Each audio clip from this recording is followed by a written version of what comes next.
The following was an open Q&A with Michael Levin and Bernardo Kastrup, who for me are two of the most brilliant minds thinking and researching consciousness, reality, and life right now.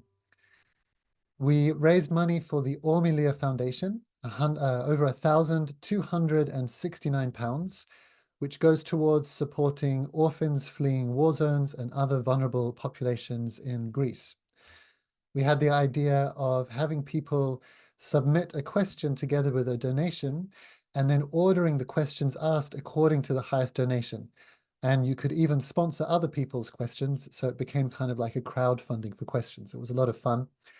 And some of the topics included mathematics as an archetype of reality, the dynamics of the Platonic realm, and how philosophy can guide science. Do you have a question for Michael Levin or Bernardo Kastrup? Because if so, we're doing another Q&A with Michael Levin in 18th of November, 2024, this time raising money for American Humane. And you can submit your question and donation or sponsor existing questions at the link below or find us at adventuresinawareness.com. And we're doing a 5-week discussion series with Bernardo Kastrup, as well as celebrated neuroscientist Christoph Koch, also in November. And if you want to join that, again, you can find us at the links below or at adventuresinawareness.com. You can also really support this work by hitting like, commenting one of your questions or comments in the section below, and subscribing. And you can always still donate to one of the charities mentioned and to this channel, again, in the links below. So I hope you enjoyed this conversation with Michael Levin, Bernardo Kastrup, and all your amazing questions.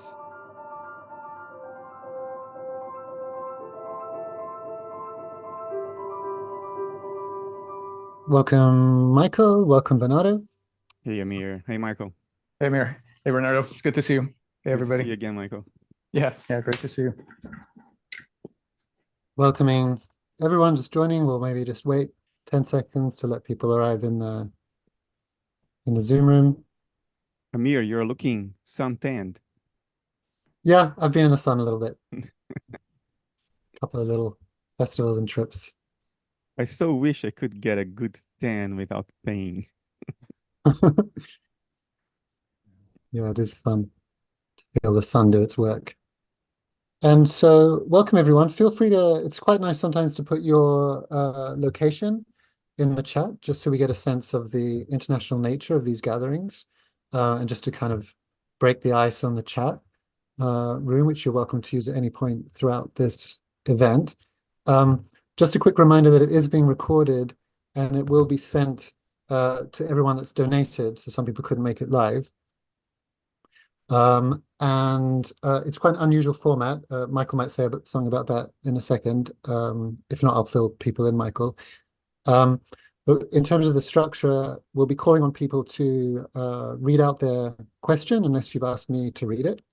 I'll let Bernardo and Michael know when it's been about 10 minutes on a question, so that we can hopefully cover, that will work out to, 15, 20 minutes max per question, which means we can discuss a minimum of 6 questions. We've got 2 hours and aim for at least 10.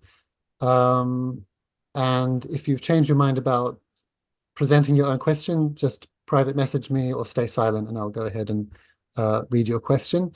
We'll have a short break about halfway through. And also before we start, Michael, if you want to say anything. Yeah, I wanted to say, I wanted to, first of all, thank all of you who donated to the Ormylia Foundation. I really appreciate it. I think I think they do fantastic work. So thank you for doing that. And thank you for being here. And I wanted to thank Amir and Bernardo for hosting this with me. We're here to answer questions, have a good discussion, and I really appreciate all of you. So thank you. Yeah. Is there anything you want to say, Bernardo, before we start? Or... No, good to go. Yeah, so just a reminder, and in case it wasn't clear from the description, it was quite an experiment in terms of how this was set up, kind of like an auction or bidding for the chance to ask a question to Bernardo and Michael. We weren't sure if it would work, but it has worked. It's been fun to see people actually put more money towards certain questions to kind of bump them up the list. and some very unique and interesting questions come through. So, and very generous donations as well. So thanks for your generosity and your time and your interest. Maybe Michael can say just a couple of words about who we are donating to and why it's a worthwhile cause. Sure. Yeah. This is a foundation. I actually became aware of them because I got an email from one of the. It's a set of Greek monks on an island off the coast of Greece who were reading our work and had some really interesting ideas and contacted me. We had a discussion and I said, what do you guys do? And they described this amazing facility that they have where they basically provide housing, food, medical services, psychological services to orphans and other victims of conflict areas in Europe and Africa, other places. And so I'll put up a link afterwards where you can see they have they have videos on their website that show what's going on. But basically, it's just an incredible level of support for some of the most vulnerable people around. So that's why I think this is worthwhile. Beautiful. And you can still bump up existing questions. So if you want to have a live auction and move a question further up the list, you still can. But for now, we have raised £1,206. So well done, everyone. It's been great. So the top question at the moment is from, I just have to move my screen around to see, Robert. Which raised £220. So Robert, if you're here and you want to go ahead. Yes, I am. Great. Yeah, can I say a short story before we begin? 1 minute long? Yeah, sure. Just be aware there'll come a bit of a time limit on each question. So if there's more time on asking the question, there'll be slightly less time to discuss it, but go for it. So basically in 2020, me and my friends had a discussion about the hard problem of consciousness. And we started a discussion from a materialistic perspective, and we thought about how do the neurons create the subjective experience? That was the question. And we had a huge Facebook thread about, I don't know, tens of comments about how the neurons do it and how the receptors, if you modify the atomic structure of the receptor, maybe the subjective experience changes and stuff like that. And we thought about a lot of things and we didn't make any progress. And one of my friends gave me a link to a YouTube video, and it was 2 hours long, and it was with Bernardo Kastrup. And I didn't know who Bernardo Kastrup was. So I said, okay, I will take a look after, I don't know, tomorrow or something. And I left the tab open in my Chrome tab. You know, there were 200 tabs open. And I completely forgot about it for like 6 months. And then eventually I bumped into it and I said, okay, I will take a look and, you know, from a purely materialistic perspective. And I have to say that it changed my life because it answered my hard problem of consciousness. It answered my question, my issue that was obsessing me for years and years and years. And the idea was that the starting point was the wrong one. The materialistic perspective was the mistake that I was doing and all my friends were doing. So thanks for that. It was life-changing experience for me. So now I can go back to the question, and I actually asked Michael a long time ago this question, but I'm wondering what Bernardo has to say about it. Should I read it or? Yeah, go for it. Okay, so imagine you take a brain and magnify it to a scale of galactic proportions. You make it as big as a galaxy. The neurons are like stars in a galaxy separated by vast distances. They nevertheless behave just as before, sending signals from one to another. It's just that it takes a lot of time, even at the speed of light, for these signals to arrive at their targeted neuron or neurons. How can we then talk about integrating this collection of neurons into a single experience if from one neuron's perspective a message has been sent, but from another no message has been sent because it takes time even at the speed of light for the neuron to receive that message?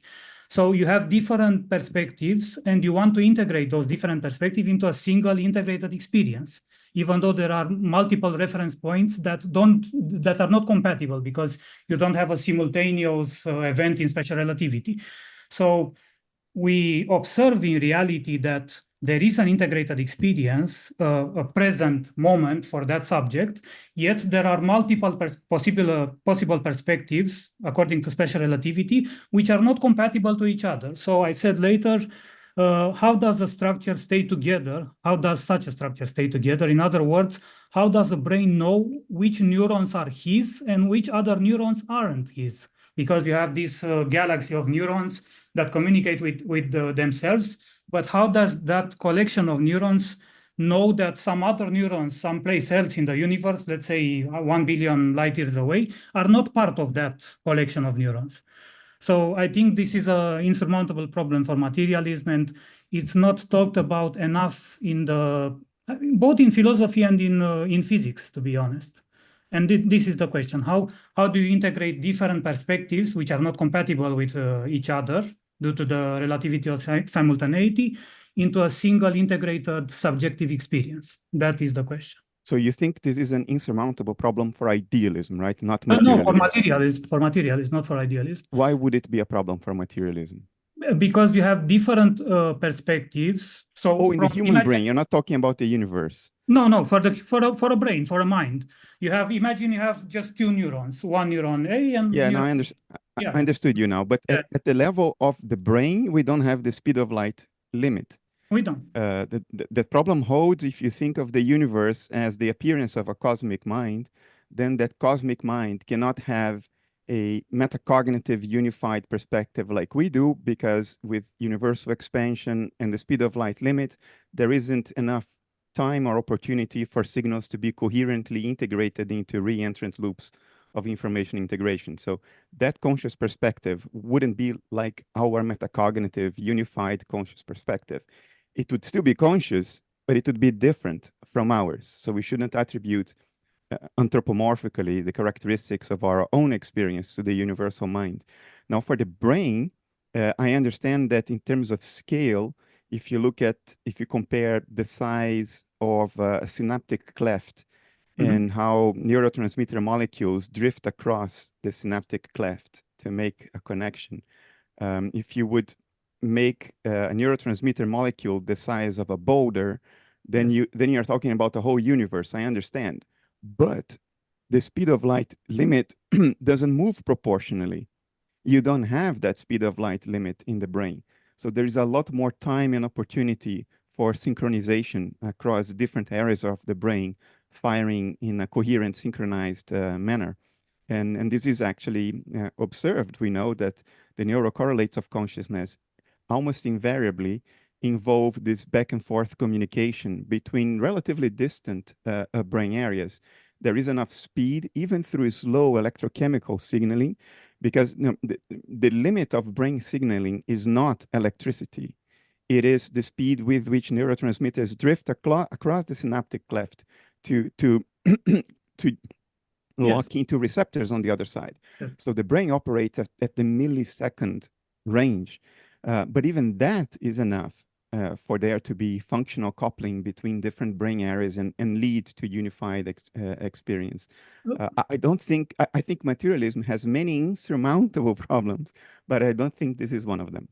But how do you unify, for example, the temporal lobe, which deals with hearing experience? The auditory cortex is in the temporal lobe, and the visual cortex is in the occipital lobe. And these are not in the same location in space-time. They are separate.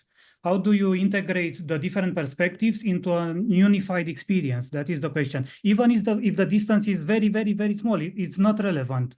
It's regardless of the distance. It could be 1 billion light years away or 1 centimeter away. The same problem is there. Yeah, the delays are built into the unified experience. We don't experience things instantaneously. We experience them with some delay, and part of that delay may be the signal propagation paths between different brain regions. So when you do experience a unified experience, what you experience is already a kind of memory.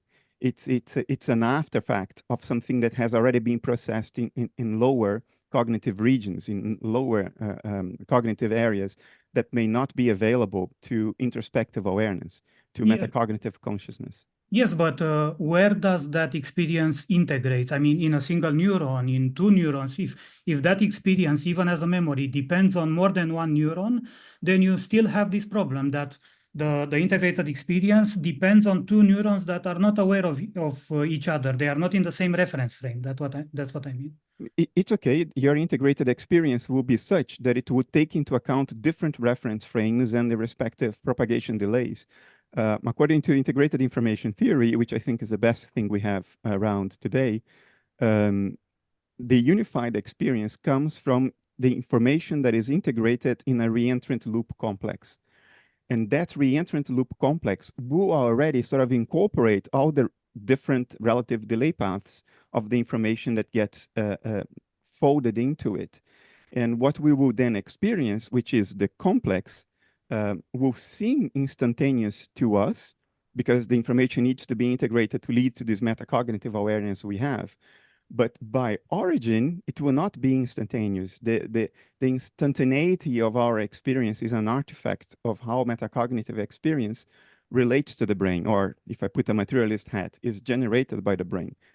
I don't think any of this presents a problem or a contradiction for materialism. I follow your intuition, but materialists have dealt with this problem, which is it's the unification problem, I think it's called. They have dealt with this for decades. They have had a lot of time to think about it, and they've come up with answers that I think are reasonable. I think materialism is flawed for a whole number of other reasons, but I don't think this one in particular is a real issue for them. For me, if you ask me what my opinion about this is, I think reality itself is integrated. I think it can be described by a wave function, and that wave function describes all the possible configurations that are intertwined already. So the reality is already integrated. And when we see neurons sending signals and stuff like that, we just see correlations of that integrated reality. That's what I think. I agree with you. Yeah.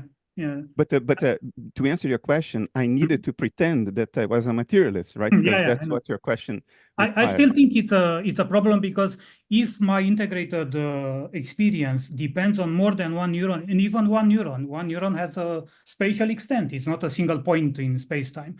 So even that, depending on how you look at the brain, from the left side or from the right side. From the left side, it looks like a signal has been sent. From the right side, even at the speed of light, it hasn't been received yet on the right side. So we still have this issue of combining all the perspectives into a single instantaneous experience. Yeah. So, I understand your intuition. I would go further and say, I agree with you.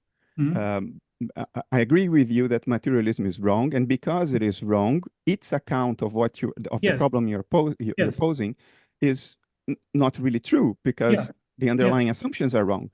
But if you ignore that there are other reasons to consider materialism wrong, and you focus solely on this question, I think they can wiggle out of it in a coherent way. Okay.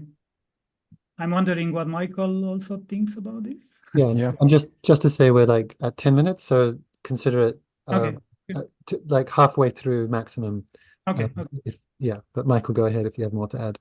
Well, just very briefly, I think there's a couple of things to keep in mind. First of all, as you point out, even in the brain, there is a temporal propagation limit, and it's not the speed of light, of course, but there is a speed limit. And for this reason, I think the most popular view of materialist cognitive science is that there is no central place where everything comes together. It's a fiction, as Bernardo said. It's sort of a post-dated, and Dan Dennett had some very nice work on this, and some nice neurology showing how many of our memories are actually post-dated. Experiences are post-dated and inserted into something that feels like a unified, coherent stream. But I think what they would say is that there is no central place. Certainly, you don't look for any indivisible physical object to correspond to that. Descartes tried that with a pineal gland, but he just didn't have good microscopy. If he had looked inside the pineal gland, he would have known that, well, this thing is not single anyway. There's a ton of stuff in there, and there's a ton of stuff in there, and so on. So, but just two other things to add to this. One is that actually, even the assumption that there is one perspective that really belongs to this structure, even that I think is not necessarily accurate. Most of the time, many of us, meaning the verbal sort of construct that is having this nice conversation, feels like it is the only inhabitant, and it feels like it is a unified, coherent thing. But I think most of psychology, psychiatry, and cognitive science will tell you that there's actually all sorts of modules and submodules, and many of them are not linguistically competent, although some are.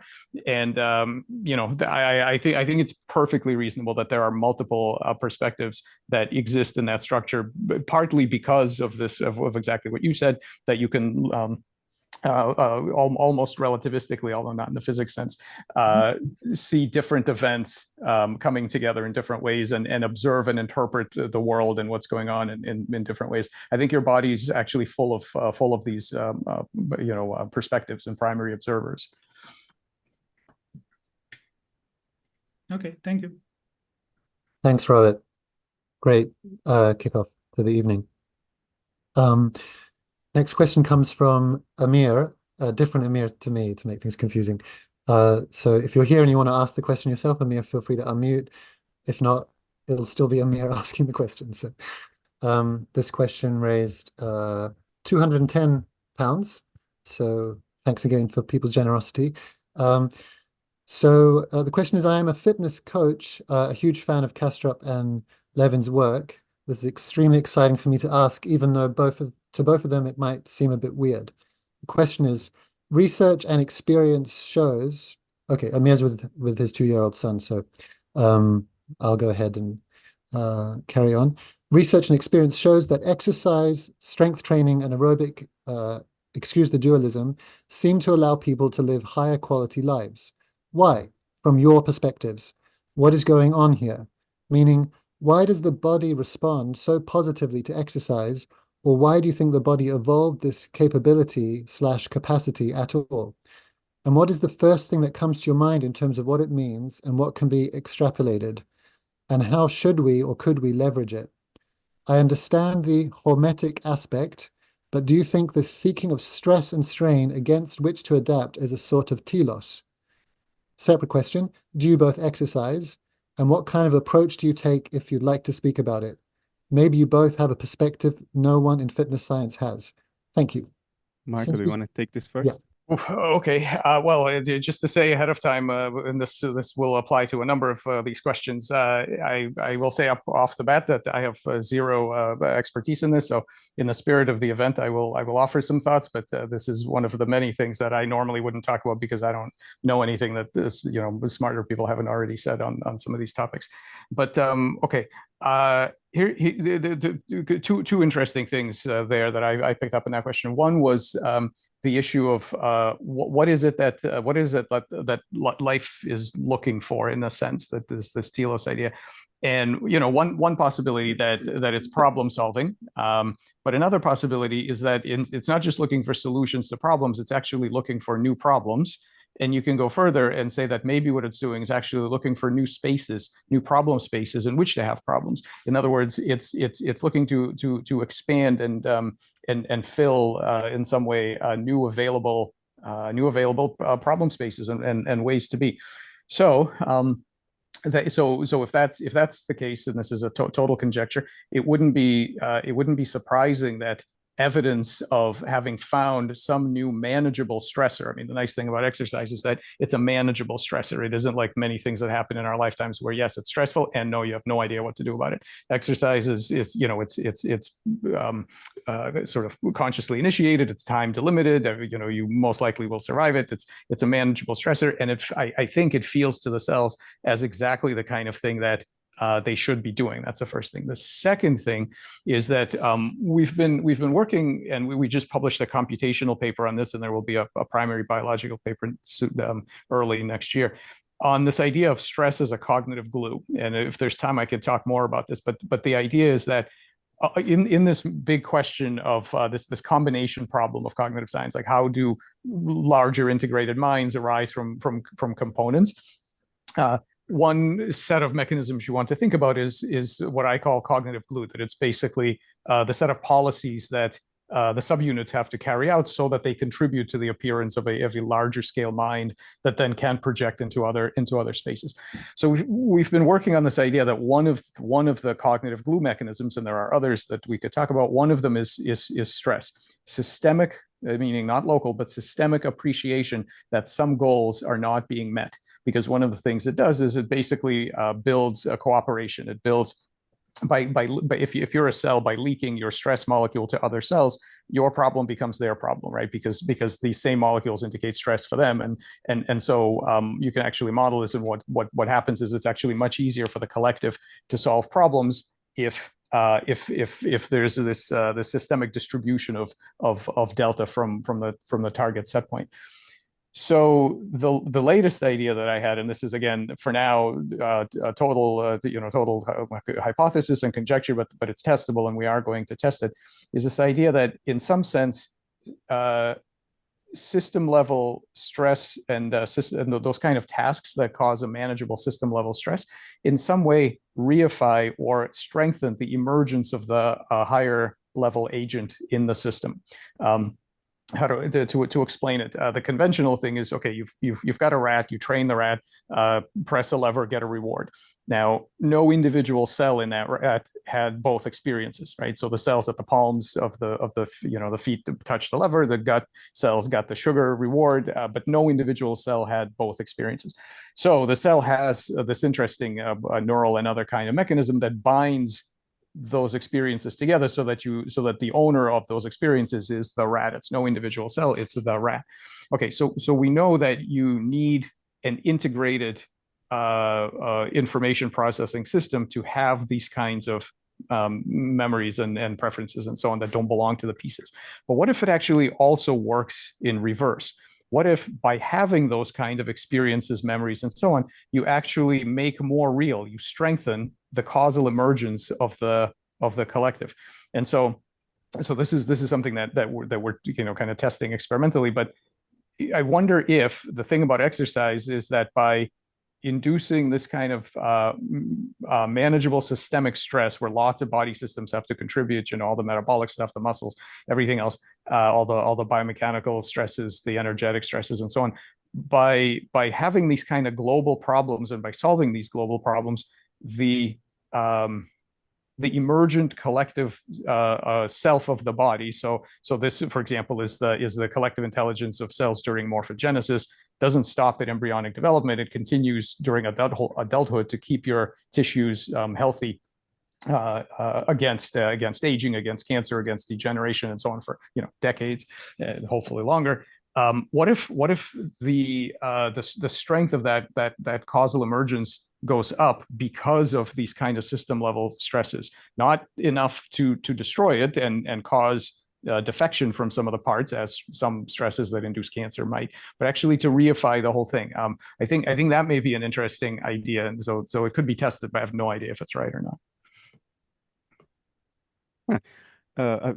Every time Michael tells you, I don't have anything interesting to say, you should redouble your attention because it's coming now.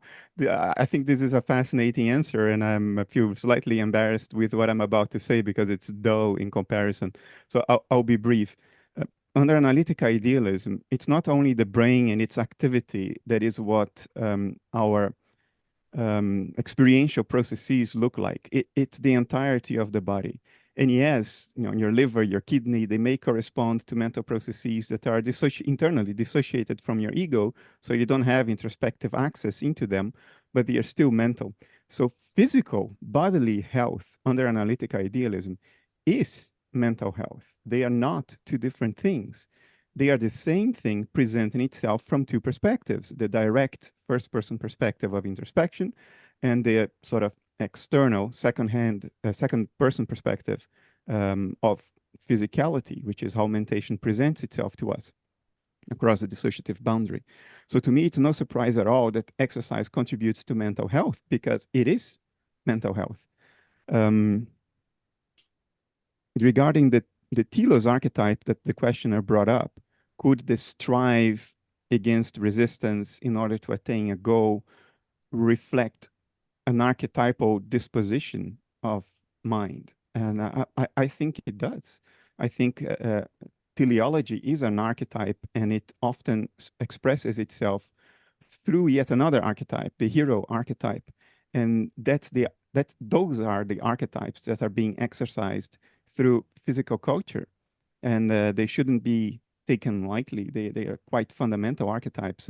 In the Western mind, the hero archetype is the dominant archetype, even together with teleology. So, but none of these observed facts about exercise contributing to mental health and being a sort of a dress rehearsal for life itself, strive against resistance for the attainment of goals. None of that comes as a surprise to me as an analytic idealist. So within a certain window of tolerance, if I bang something with a hammer 100 times, the hammer will get a bit weaker. And with a certain window of tolerance, if I bang my fist on something, the skin will get a bit stronger, the bones might get a bit stronger. Is there anything, and that happens at all different scales of life, if I've understood, is there anything relevant to say about that in terms of? I do think that things that we call living things tend to be very good at adapting and changing their future responses in light of past experiences. Or this is pretty fundamental to things we call alive. I mean, there are materials actually that have some of that. In a very simple way, have that kind of property. There's some interesting work in active matter and so on that does that stuff a little bit. But yeah, I think fundamentally life is things that we call life are very good at that. If I may just add a very quick comment. I got a lot of heat years ago because of something I said. I said top MMA fighters are some of the most intelligent people on the planet. And I got a lot of heat for that. But this discussion, I think, illustrates why I said what I said. And now, I will concede that it may be a form of specialized intelligence, but so is philosophy. So is computer engineering, But I don't see physicality and what goes under the label of mentality in our culture. I don't see them as separate. And therefore, I think the same adjectives apply to both when they are both effective.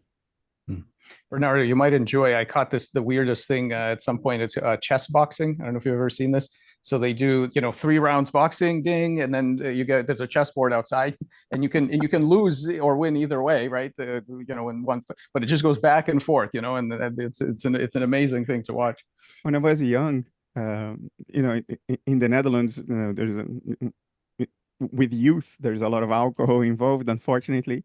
We had chess championships in which every time you won a game, you had to drink a whole beer. It's part of the Dutch approach to sort of try to equalize everybody. So when you succeed, you're punished. And when you fail, you're propped up. That's very Dutch. But we should have done it with boxing instead of beer drinking. It would have been healthier. Okay, really good. Thank you, Amir, for that question. Alex Warren, if you want to come in with the next question, which raised £150.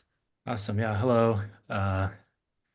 So I'll have some context, but my main question is about methodology in regards to science, and I'm curious about psychology and sociology, and then the context from which my curiosity is coming from. Like I've been interested in, well, I found a bunch of communities in regards to healing practices. So there's all these like somatic therapies, and a lot of that involves interoception. So like feeling felt sense, and then there's memories and perhaps dissipation of feelings or sensations, and they shift and all that sort of stuff. And then my understanding of emotion is that like anger, for instance, can have one physiological signature or another physiological signature. So like culturally, we talk about these things like anger or like our social folk experiences.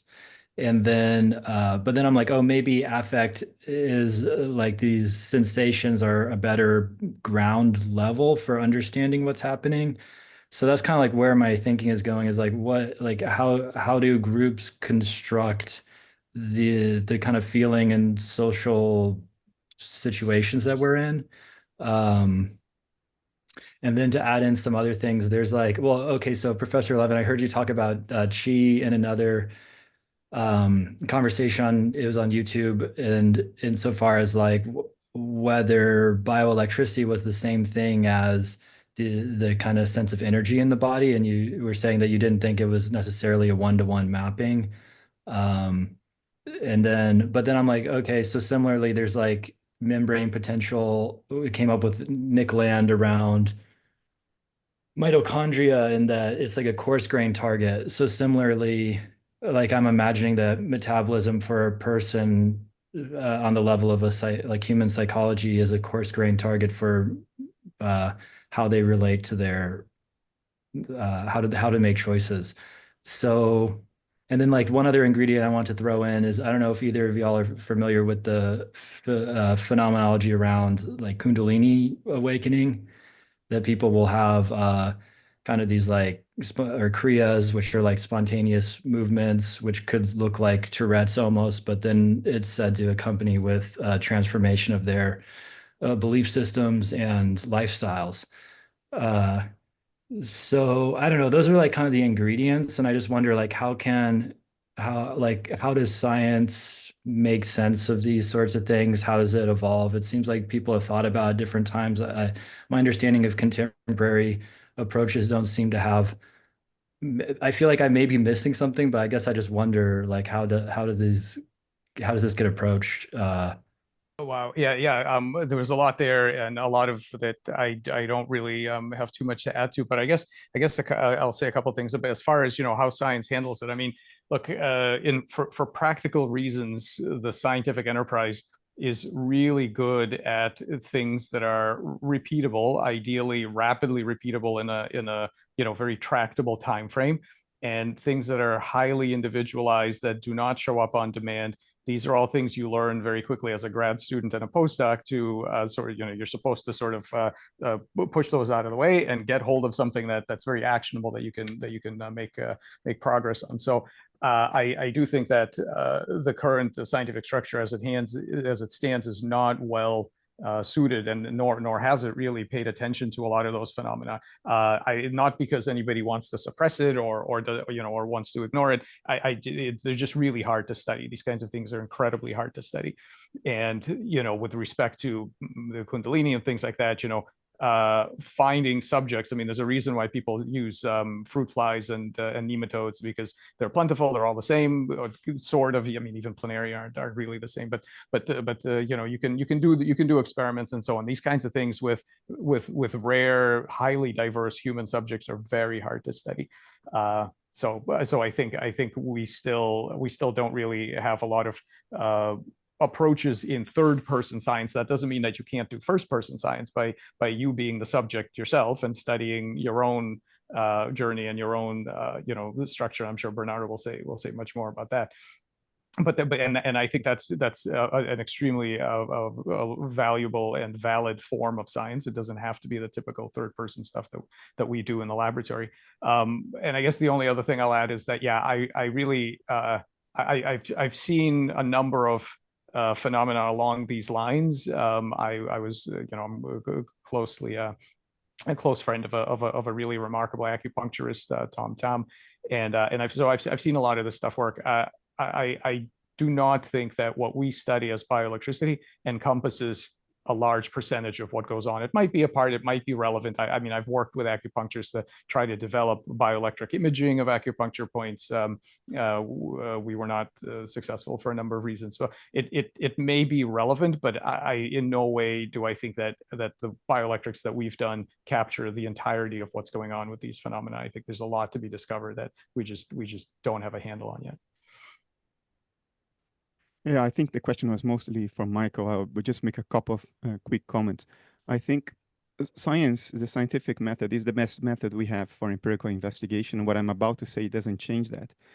The strength of science is in, as Michael referred to, is in making repeated observations under controlled conditions.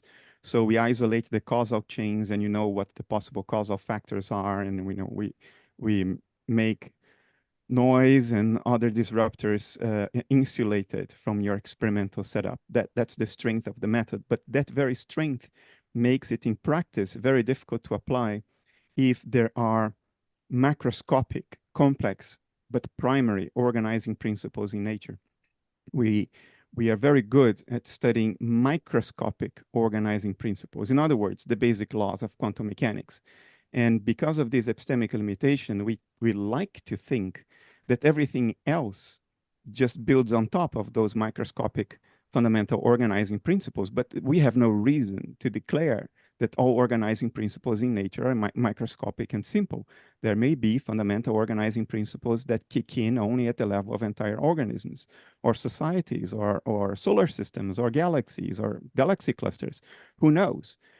It's difficult for us to know because it's impossible to control the experimental conditions when you're talking about an entire organism or a culture or a galaxy.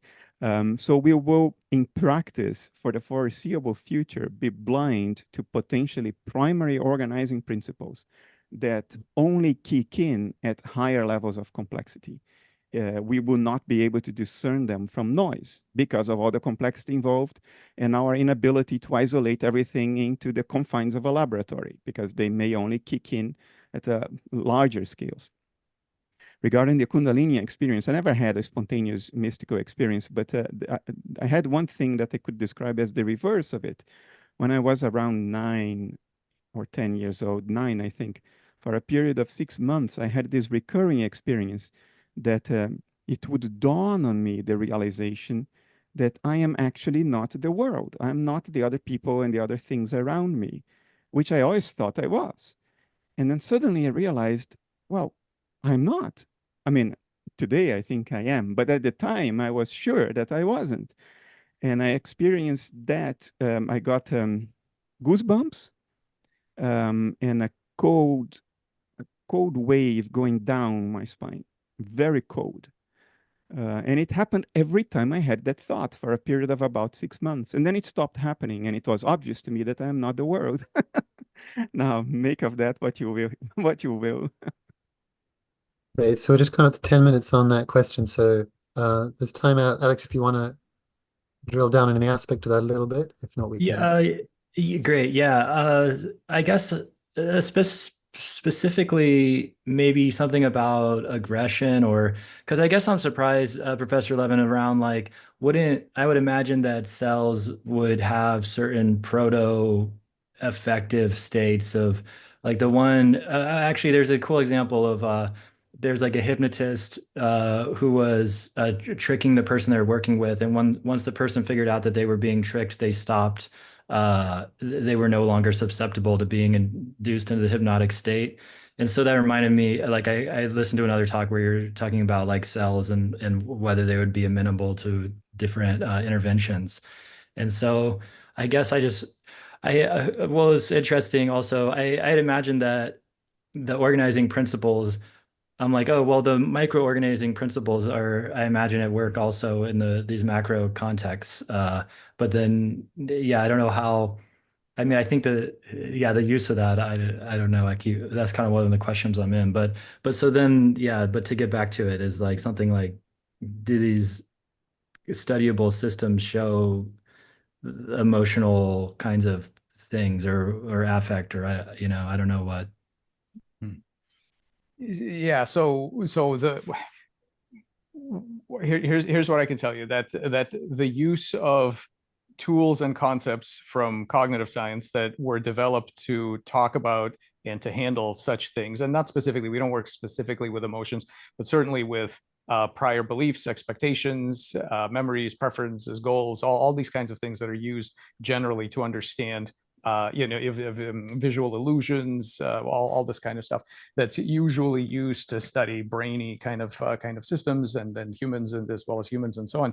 Those kinds of concepts are very useful when applied to cells, to tissues, in fact, to even subcellular components.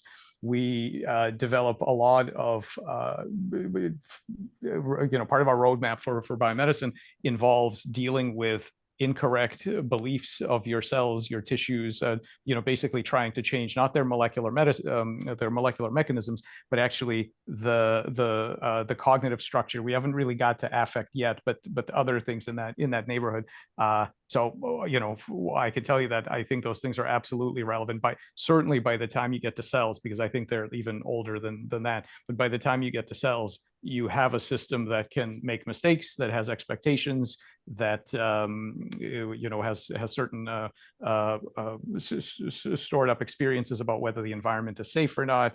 All of these kinds of things are already there. We're gonna probably in the next few days, we're gonna preprint a paper on surprise in algae. So believe it or not, algae can be surprised. And the reason they can be surprised is because they have expectations and they have enough of an IQ to know when there's a repeatable pattern of something happening. And when that pattern is broken and they get random stimulation, they don't like it. And you know, and this is already, you know, by the time algae is around, you already have that. But we can actually, people have shown that in molecular networks too, that aren't even cells. So yeah, my guess is that all of that is there. Great. Thanks, Alex. And any last things to add, Bernardo? No, good to go. Great. Thank you so much, Alex. Brilliant. Thank you. Fascinating stuff. Next question raised £126, comes from Nina, who asked me to read it. If you've changed your mind, Nina, just unmute and interrupt. But I'll go ahead and read it. If thought and consciousness precede matter, is electromagnetic energy the basic nature of thought and consciousness? I'll start this one. The question already involves a contradiction. Electromagnetic energy and matter are the same thing. They may look different to us at a macroscopic level, but science has got to the point that we know that underlying all matter is just fields, like the electromagnetic field. There are 17 different types of field. So electromagnetic energy, in terms of metaphysics, is of the same kind as what we call matter. It's not a different thing. So if experiential processes, mental processes precede matter, then they precede electromagnetic phenomena as well, because electromagnetic phenomena belong with matter. As an appearance of experiential processes under analytic idealism. So under analytic idealism, electromagnetic activity too, just like atoms and other fields, is what mental processes look like when observed from across a dissociative boundary. In other words, when observed from the outside. Yeah, that is basically a better way of saying exactly what I would have said. I agree with that. Yeah. Okay, brilliant. I guess just to add a tiny thing to that is that it is interesting that at least and I'm going to guess this, it can be done other ways, you know, elsewhere in the universe, but at least here, it is interesting to me that electromagnetic, and in particular, you know, bioelectrics, which we study, is incredibly convenient and powerful for interface for seeing aspects of that consciousness that we like to observe. It's for some reason, well, for some of these reasons we know, and maybe there are others, but it seems to be a very powerful tool in the toolkit of let's say evolution to enable the kinds of things that we're interested in cognition and so on to come forth. It definitely has some useful properties. But as Bernardo said, I mean, I think it's an interface to the underlying consciousness. I think the reason it might be so useful, correct me if I'm wrong, Michael, but the electromagnetic field compared to others, say like the gravitational field, is incredibly strong. Just think of a magnet holding, say, a boat up in the air, a tiny magnet underneath holding that boat up in the air. That tiny magnet is countering the gravitational force of the entire planet. The whole planet is pulling something down, and a tiny magnet prevents it from going down. Actually, it is electromagnetic fields that allow us to seemingly touch things. We never touch things because atoms, their electrospheres don't really touch, but the repulsion from you know, the negative electrosphere of two atoms trying not to merge when we try to bring them together, that repulsion is what leads to the sense of touch. It's what keeps us walking upright instead of sinking all the way down to the center of the earth when pulled by gravity. So it's an incredibly strong field, and therefore it's no surprise to me that it turns out to be so useful for electronics, for biology, everywhere. Yeah, it's I agree with that. It's very strong, and it also has these nice properties of integrating information across space and time. And spatially, I mean, obviously, because once you have a proper field going, things that happen over here can be sensed over there, so that helps give a spatial cohesion. But there's also an interesting temporal thing that happens. Imagine when evolution discovered voltage gated ion channels. Okay, so this is a little protein, and depending on the voltage across the membrane, it will open or close and let through new ions. As soon as you've done that, what you have basically is a transistor. You have a voltage gated current conductance, which immediately gives you access. It has a historicity to it. It means that what you're doing now is a function of what you were doing before. It's different now. So you have a bit of a memory to it. You have a historicity. And if you have a couple of transistors, you can make logic gates, and you have some NAND gates, you can make anything you want. And so it's very, when evolution found voltage gated ion channels, it basically unlocked this incredible capacity of computation that is a kind of, like many other things that I'm interested in, is a kind of free gift. The properties of the truth tables of logic functions, the universality of some of them, it's not anything that you then have to again evolve painstakingly piece by piece. You get it for free. All of that kind of computational capacity is what kind of a free lunch, as physicists might say.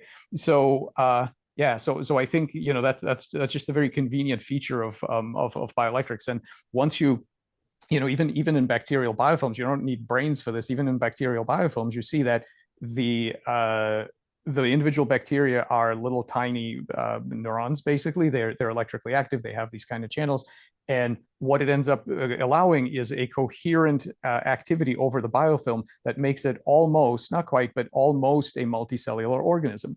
Gurul Soel from UCSD has done some amazing work on this, showing how the electric properties inside a bacterial biofilm bind it together into a coherent whole that does interesting things. For example, the bacteria can take turns eating through these very brain-like fluctuations that they have. So just I think it's just as a modality compared to things like diffusion, which of course biology also uses, but it's incredibly powerful to facilitate information processing. Brilliant. Thank you both. We'll do one more question, if that's okay, before a very short break. Is that okay? Sure. Yeah. And this next question, several people donated towards it. It raised £51 in total. Olas was the person who originally submitted it and asked for me to read it. Again, if ever you've changed your mind, anyone who I'm reading their question, just feel free to unmute and interrupt me. The question is how to transform one's perceptions in accordance with the understanding of the primacy of consciousness. And maybe before answering it, you can restate the question as you've understood it. If we buy intellectually into the notion that sentience, consciousness, experience is primary, how should that modulate the way we perceive the world? I can answer it in two ways, from a strictly scientific perspective and from a very human, broader perspective. The strict scientific answer is it doesn't change at all. What you see is still there. You can measure the same things after you have had this insight that you could measure before the insight. And hopefully they will still be the same. It's about how we conceptualize what's around us that changes, not perception itself. Now, from a human perspective, of course, perception is not like a mechanistic measurement. There are many layers of interpretation, feeling-toned layers in perception. So perception is both informed by emotions and feelings and, in turn, informs emotions and feelings. And I think the question comes from this broader human perspective. But to answer it from this very human perspective is very personal. I'm not good at recipes. I probably will never write a book like The 7 Steps to Something because it's not really my thing. I can only share my own experience. I never tried to interpret the world differently because my worldview changed in my late 20s. I never set out to do that.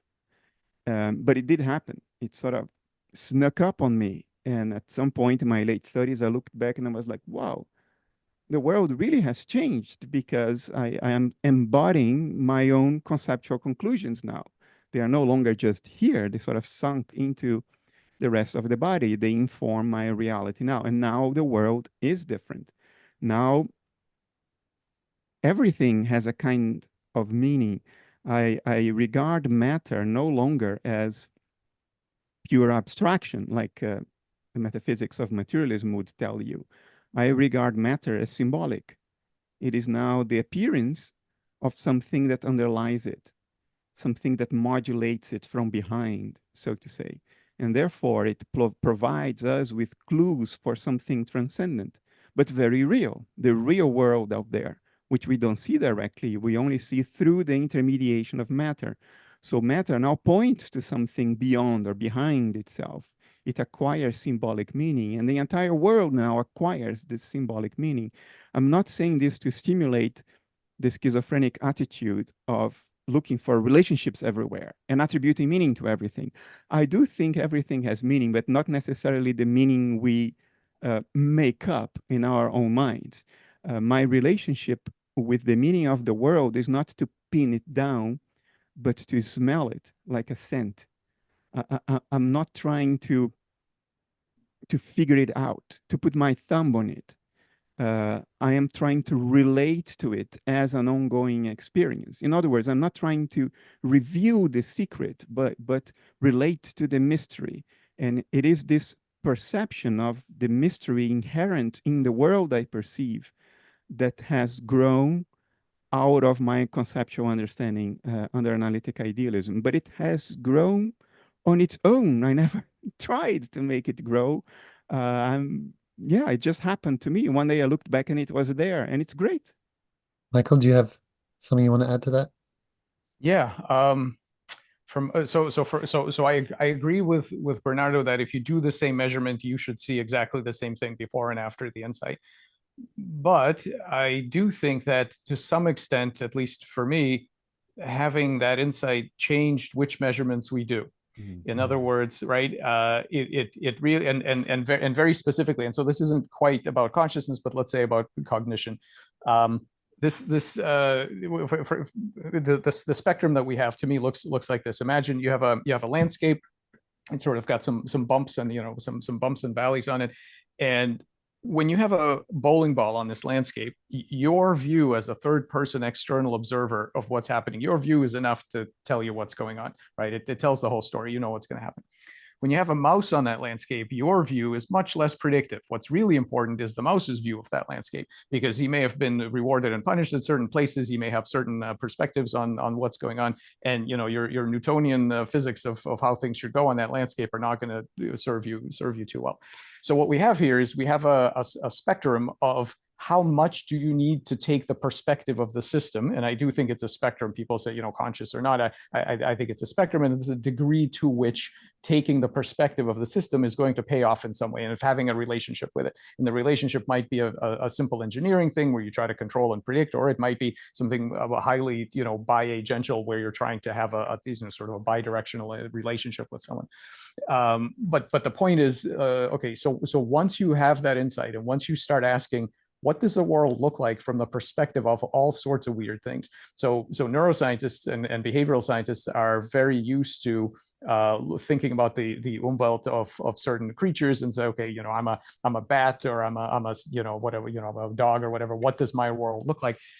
But actually, it turns out that if you take the brakes off of that idea and just are free to ask that question of other systems and see where that gets you, to the point where you don't just assume there's a full-blown creature with hopes and dreams in every rock, but you have this empirical investigation of, okay, if we actually ask, what does the system see, what is its perspective, what does that gain us in terms of understanding, and what kind of new experiments do we do next? So that's where I was going with this, is that by doing this, we've unlocked all kinds of interesting research agendas, because it turns out that all sorts of things that you wouldn't think have an inner perspective actually have some degree of useful inner perspective that give you, if you can have a sort of theory of mind with respect to it, and it's a basal mind, it's a primitive mind, it's not necessarily like ours at all, but it gives you extra advantage that you otherwise wouldn't have. So to me, I actually think it's quite actionable, not because you get different results from the same measurements, but because you end up doing different measurements, and you end up doing and building different things than you otherwise would if you assume that everything is, well, either like some people assume that nothing has mind, or that nothing has mind except, then suddenly, boom, there's some humans, and that's that. So if you're able to let go of that, I actually think it unlocks a whole bunch of very actionable research programs, and so I think it's an important insight. Yeah, beautiful. I really enjoyed those answers, because the cliched response one might expect from that is the psychedelic response, where people take a psychedelic and then everything looks like it's alive or like it's breathing or something. But you gave very nuanced responses of like it changes what you measure and what you consider to have agency on Michael's side, and then it changes your whole relationship to existence. Bernardo, if I've understood you both. Yeah. Yeah. Beautiful. Okay, so we're going to have a 2 or 3 minute bio break, since we're Great. halfway through. So see you all in 3 minutes. Yeah, be right back. Do you have a question for Michael Levin or Bernardo Kastrup? Because if so, we're doing another Q&A with Michael Levin in 18th of November 2024, this time raising money for American Humane. And you can submit your question and donation, or sponsor existing questions at the link below, or find us at adventuresinawareness.com. And we're doing a 5-week discussion series with Bernardo Kastrup, as well as celebrated neuroscientist Christoph Koch, also in November. And if you want to join that, again, you can find us at the links below or at adventuresinawareness.com. What I might have said earlier is, if you want when I'm reading a question and you want it to remain anonymous, you can chat me and say so. Otherwise, I'll just assume I'll read out people's first names in terms of who submitted a question. And perhaps we'll just wait 1 more minute and then get going again. Maybe I'll sneak in a question, Michael, before. I'm curious, do you find most people that join your lab need to have this kind of consciousness as primary mentality to get along with that work, or is it's kind of agnostic in terms of metaphysics?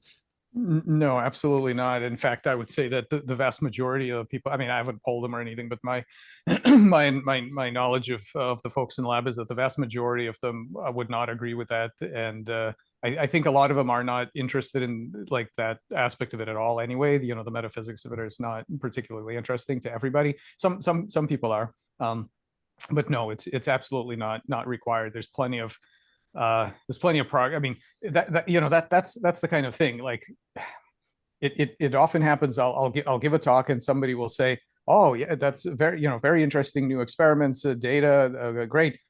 We should stop talking about this philosophy stuff. Like, why do you need it? Just you should have just done the experiments, because we can see, here's all the biochemistry doing what biochemistry does. You should have just done that. You don't need all this other stuff." Well, right, you wouldn't have done it if you didn't have these other ideas. And so it's fine. You can be part of a team, and there are pieces, once it's been sort of digested into pieces, like, okay, this is what we need to do. You can just go ahead and do that. You don't need the stuff that comes with it.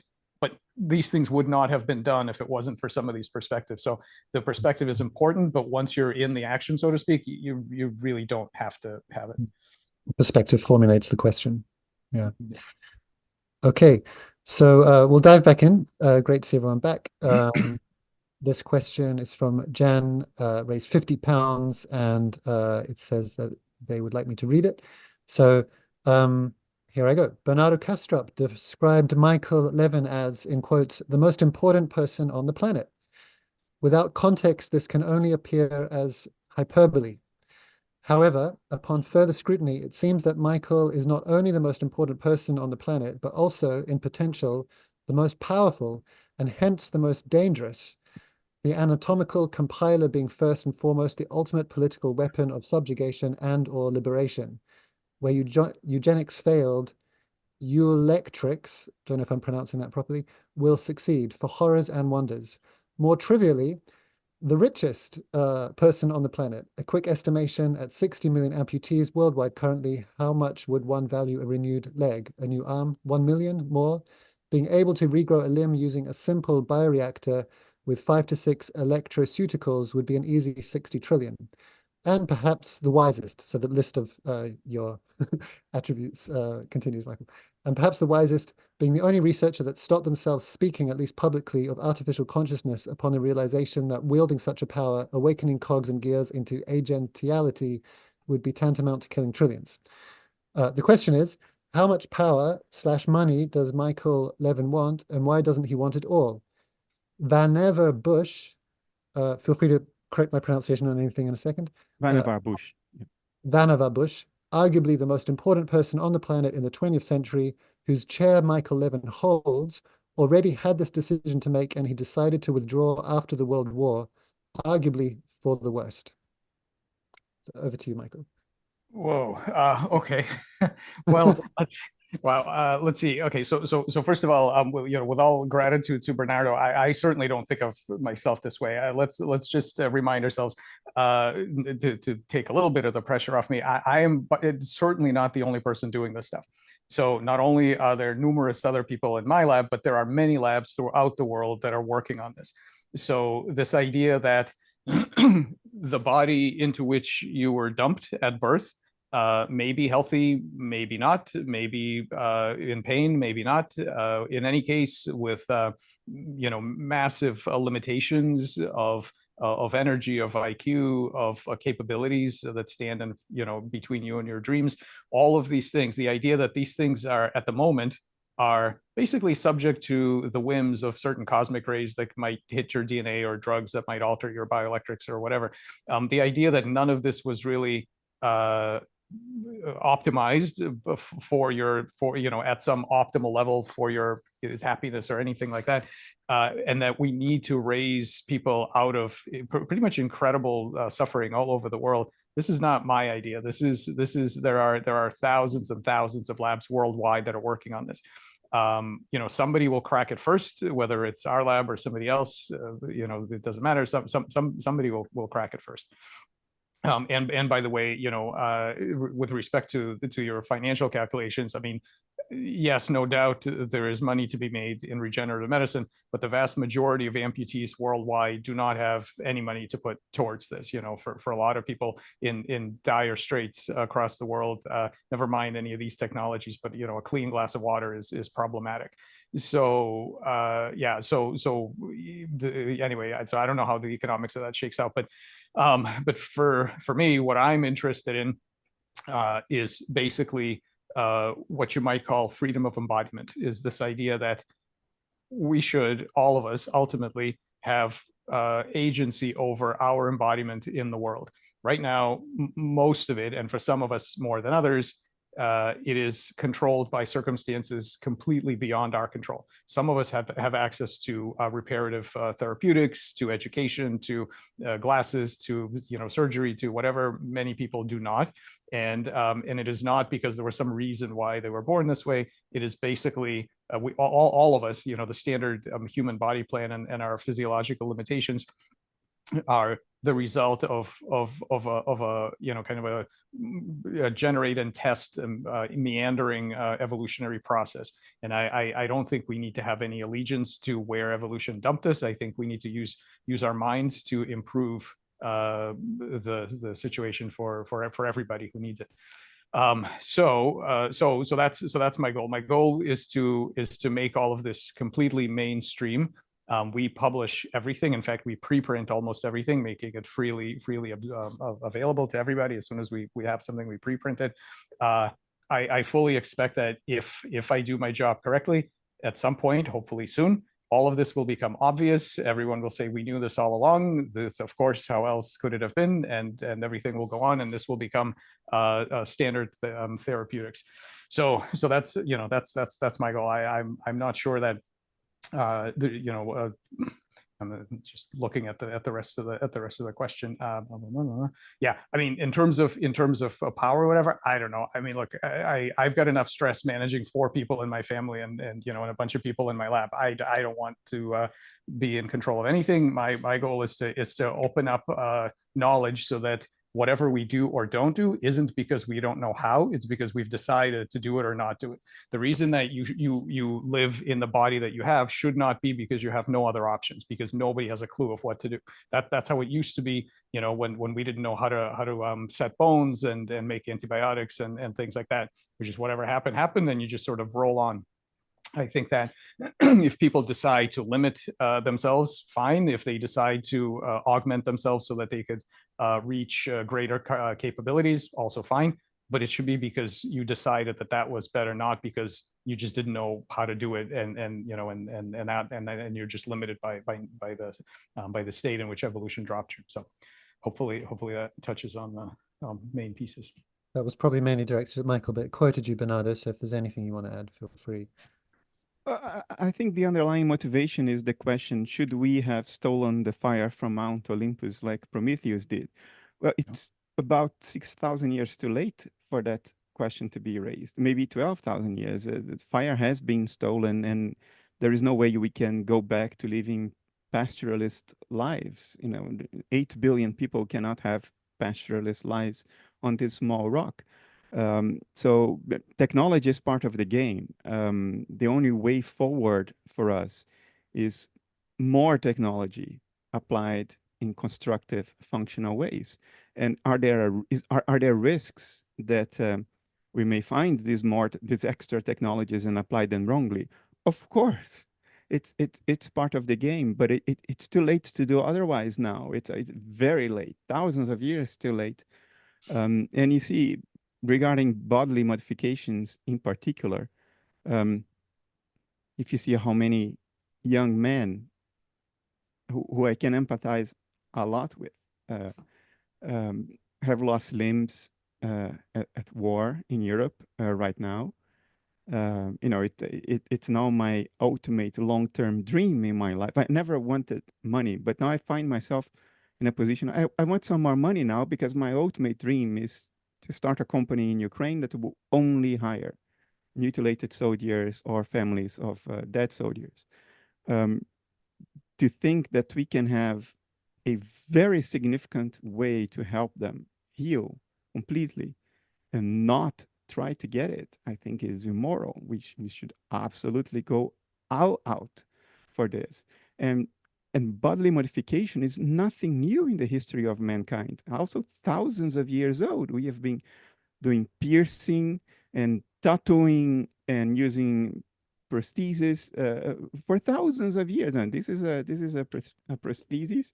It happens to be hanging from my nose and ears. At some point, it will be hanging from the axons of my neurons. Is it a different thing? I don't think so. Nature has always done this through us. So clearly, this is something nature has an impetus to do. Who are we to declare that we shouldn't do it? Our responsibility is to do it morally, not to do it.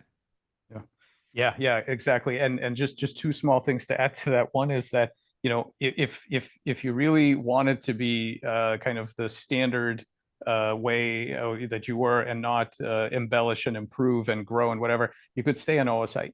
You know, this idea of becoming, of growing, of changing, of getting new capabilities, of acting, and then having responsibility over those actions is built into our structure from day one. You know, we don't stay eggs or oocytes. We develop, and the development that we have right now is there's no reason to think that should somehow be the end. I also want to say something funny about fire. That Bernardo just raised. So I did a little poll, and obviously this is not a scientific poll, but I did a poll among my Twitter followers, and it went like this. It's okay. Imagine you're a prehistoric human, and you've wandered away from the tribe for a little bit, and you have this vision. You're hit with this incredible vision. You visualize fire, so you suddenly understand what fire is for the first time. Nobody else has fire yet. So you've got fire. And then you see all the stuff that follows, right? So metal, weapons, a space station, heart transplants, antibiotics, atom bomb. I mean, all of it, right? You suddenly see all of it. And so now the question, right? So it was a poll. Now the question: do you forget all about it, or do you go back and tell your tribe and you got the fire going, you kickstart it? If I remember correctly, 6% of my followers on Twitter, and that's generally people who like technology, I think more than average, 6% felt that you should have stopped before fire. I mean, I was speechless. Like I couldn't believe it. But there you go. 6% of people who follow me think that fire was a bad idea, and we should have just hung out in the kind of a pre-fire state. And yeah, I don't know. Personally, that seems just inconceivable to me. But that's just me. Christian, your question is next. It raised £35. If you want to ask it yourself, feel free to unmute. Yes. Hello, Bernardo. Hello, Michael. Hello, Amir. Hi, Christian. So my question would be about mathematics as an archetypal truth of nature, and how does that go together with an instinctive mind? Because if mathematics happens in mind, then I guess that mind at least has to be an ordered mind. I'll give it a quick go first. I do think numbers and mathematics are archetypal. Much better people than me have made that case, like Marie-Louise von Franz has made that case. Jung himself suggested it. So I think mathematics is a reflection of certain inborn templates of mentation that we carry with us as part of us. Mathematics is just a way to make those internal templates of mentation explicit and formalized in the outside. Logic, the same thing. For a while, I even thought it's the same templates even. Logic and mathematics are the same templates. But of course, that is not the case. We found out in the 1930s that you cannot underpin mathematics with logic, despite the best efforts of Whitehead and Russell. So I think they are archetypal, and I think that is the reason why our mathematics is so powerful in modeling the world out there. Because mathematics, it's based on axioms that to us are self-evident, but we cannot logically argue for the validity of those logical axioms, because that would beg the question. In other words, we have to take them on board on faith. And that faith goes under the name of, this is a self-evident truth. In other words, I can't prove this. I can't even argue for it, but I know it's true. Therefore, I will run with it. And you build an entire edifice of mathematics around it. So you might think, why would that be successful in modeling the world at all? It just reflects what we think is obvious as monkeys. What monkeys think is obvious shouldn't be useful for modeling the world. Well, it turns out it is. Eugene Wigner wrote a paper about it in 1960 using the word miracle 12 times. This is a miracle. How can this possibly happen? Well, I think it happens because both nature and our minds are mental, and they both express the same archetypes. So what is logical to us and self-evident to us happens to be what is self-evident to nature, and therefore to organize nature along those same lines. That's why Wigner's miracle happened. I agree with you, though, that mathematics is more than the mere archetype. Mathematics is a reflection, an organized, externalized reflection of the archetype. So to organize and externalize it in the form of mathematics, we do need higher level mental functions. So it takes a human to create mathematics, but it doesn't require higher level mental functions to express oneself according to the same archetypes without externalizing, without systematizing them, because they are spontaneous, and that can be done by an instinctive mind. In other words, the mind of nature out there. And that's why Eugene Wigner's miracle happened. Nature doesn't need to externalize and systematize mathematics. It just behaves according to those archetypes instinctively. It gives expression to the archetypes instinctively. It is us with our higher level mental functions evolved over now it's 4.2 billion years of evolution. I think they pushed life back another 200 million years this year. It's because of these higher level mental functions that we evolved that we can become metacognitive of those self-evident truths, metacognitive of the archetypes, and externalize them and systematize them in a formal system, like the numerical system, natural numbers, and mathematics in general. Nature can't do that, but nature, just like us, can still unfolding along those archetypal templates. But wouldn't then that mind also, I mean, none of mathematics seems to be gibberish. Everything seems to map into reality. So there is, granted, there is abstract mathematics, but we thought the same about irrational numbers. And there we have I in Schrödinger's equation. So I think maybe most or almost all mathematics at some point we map into nature. And none of that is gibberish. Doesn't that require a rational mind? Wouldn't there, if there wouldn't be a rational mind behind it, how could it be that it so perfectly maps into reality? This is a really deep question. I will not pretend to you that I have a foolproof answer, not even to myself. But I don't think we can conclude with any confidence that it does require a rational mind, and I'll tell you why. Let's take the fine-tuning problem in physics. Now, there are these universal constants that need to be tuned to dozens of decimal places after the comma or the decimal point, for there to be complexity at all in nature, for there to be life, which results from complexity. If you deviate any one of them by a tiny delta, boom, there is no formation of, there is no clustering, no clumping of matter because of quantum deviations from average that eventually led to planets, stars, and galaxies and all that stuff. Doesn't it require a planning mind to design those constants in such a way as for nature to express life? I don't think so. I don't have a certain answer, but I have a partial answer, and it's the same answer as to your question.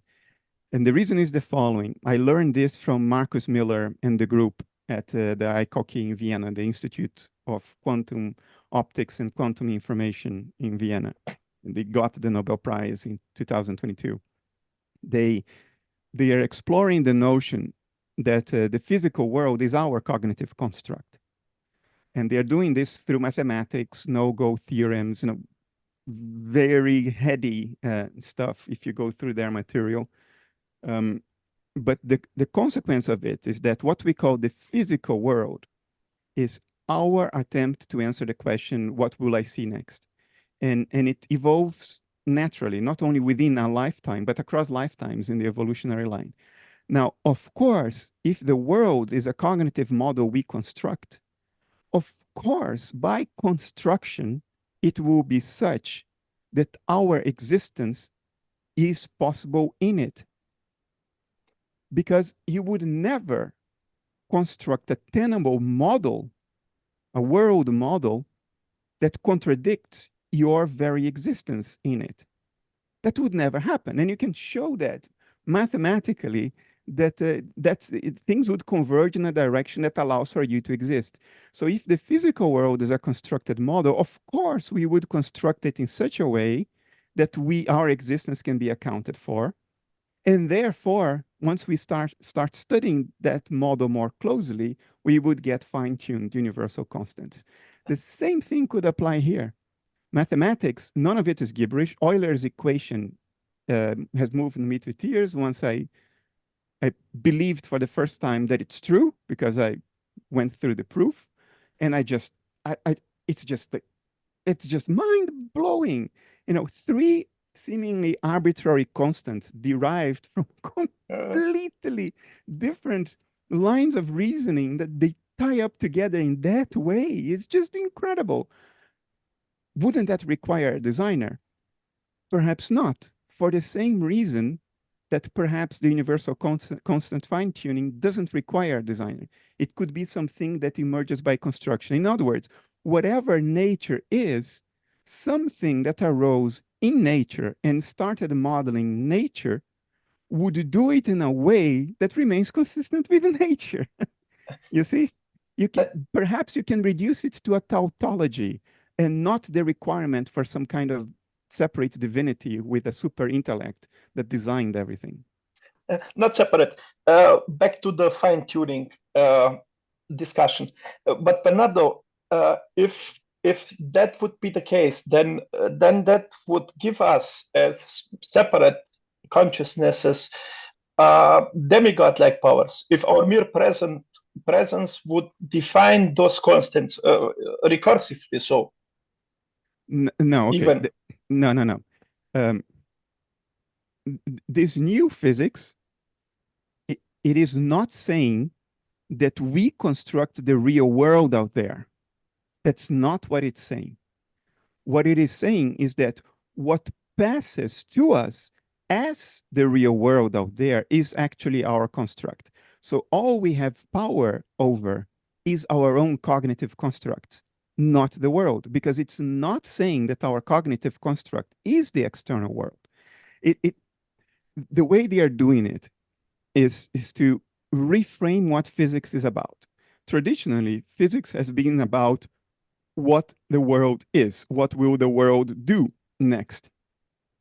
An experiment has been suggesting that this may not be the most progressive way to address physics.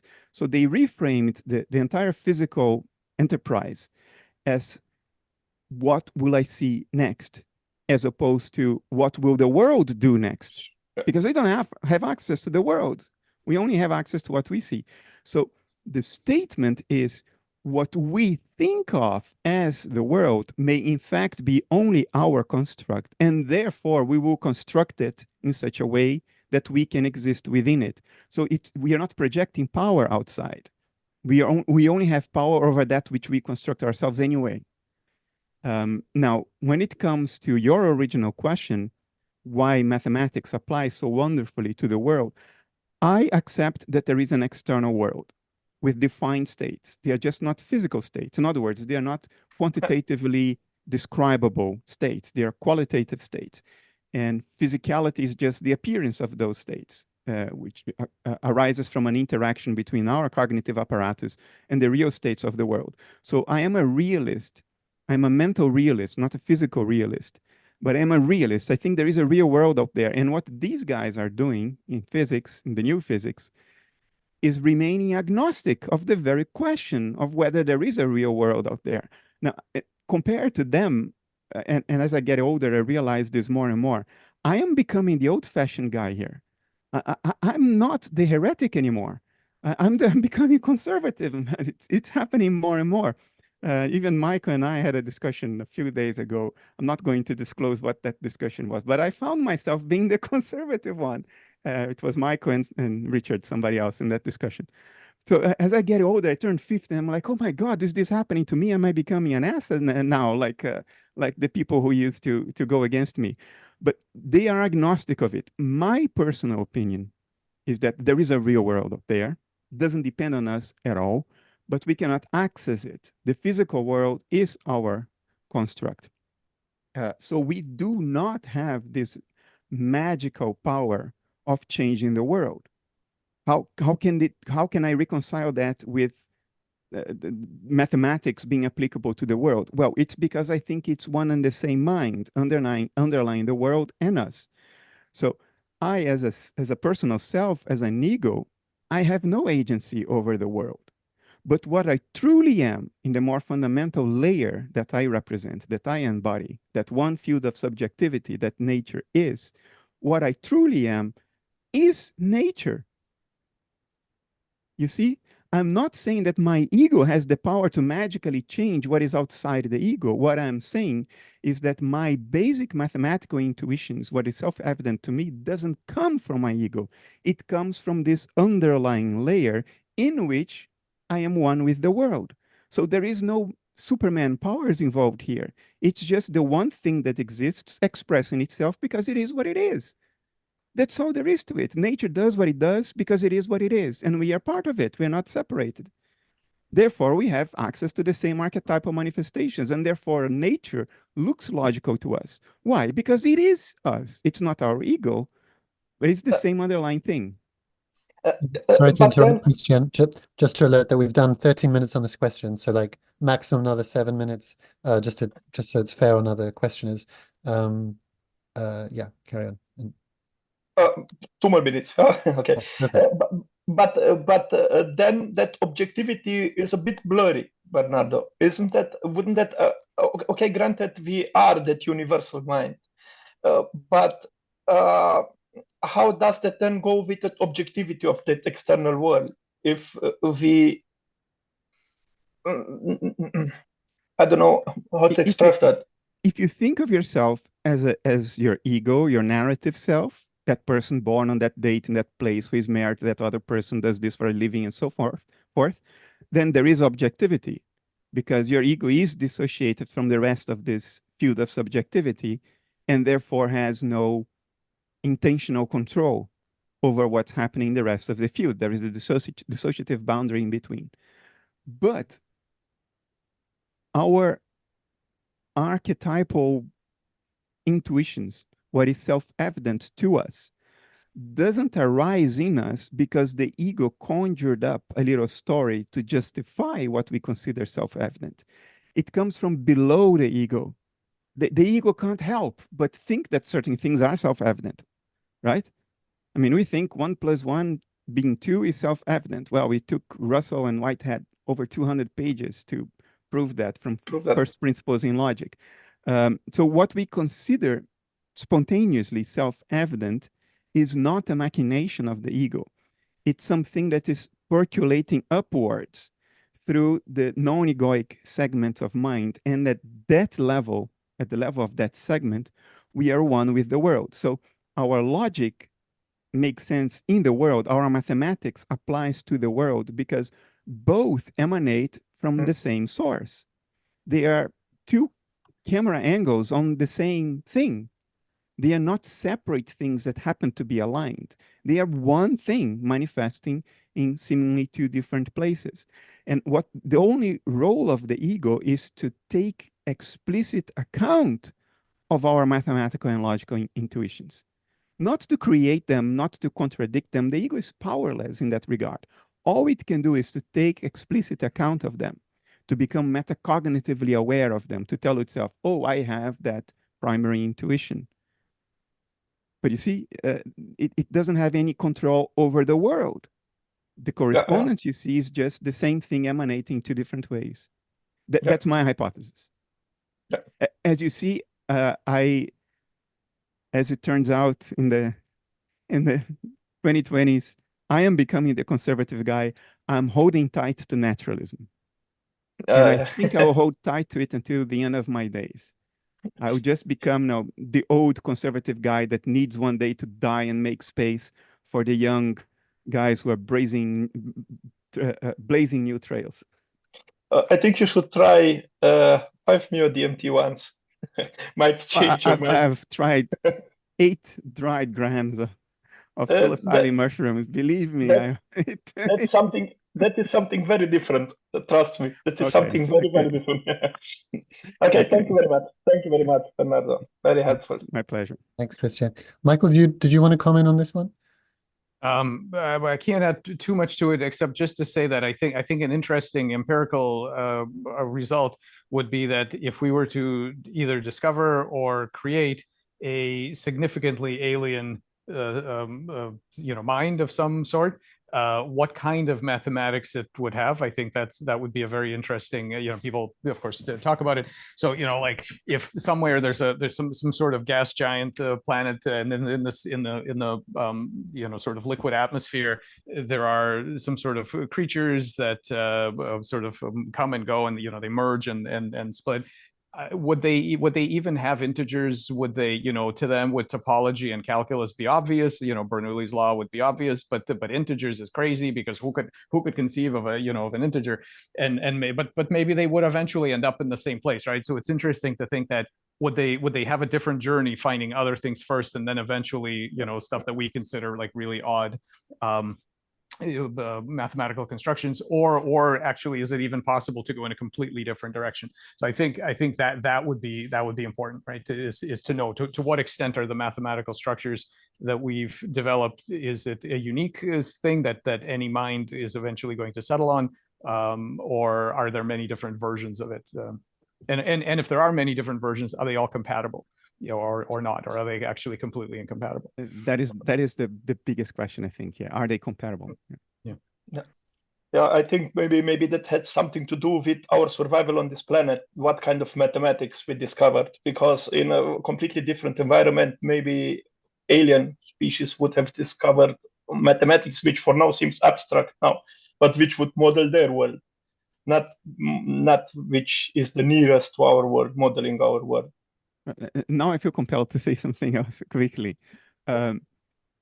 If mathematics is archetypal, then it should not be at least fully dependent on evolutionary circumstances, because then it's contingent and not archetypal. Yeah. If the aliens from the gas giant have a mathematics that is consistent with ours, that's more evidence that the whole thing is archetypal, because they evolved in a completely different environment and yet converged to us. My bet is it will converge. And I can give you some examples. Hilbert spaces, when they were created, or non-Euclidean geometry, when they were created, they were pure mathematical exercises that had nothing to do with the world.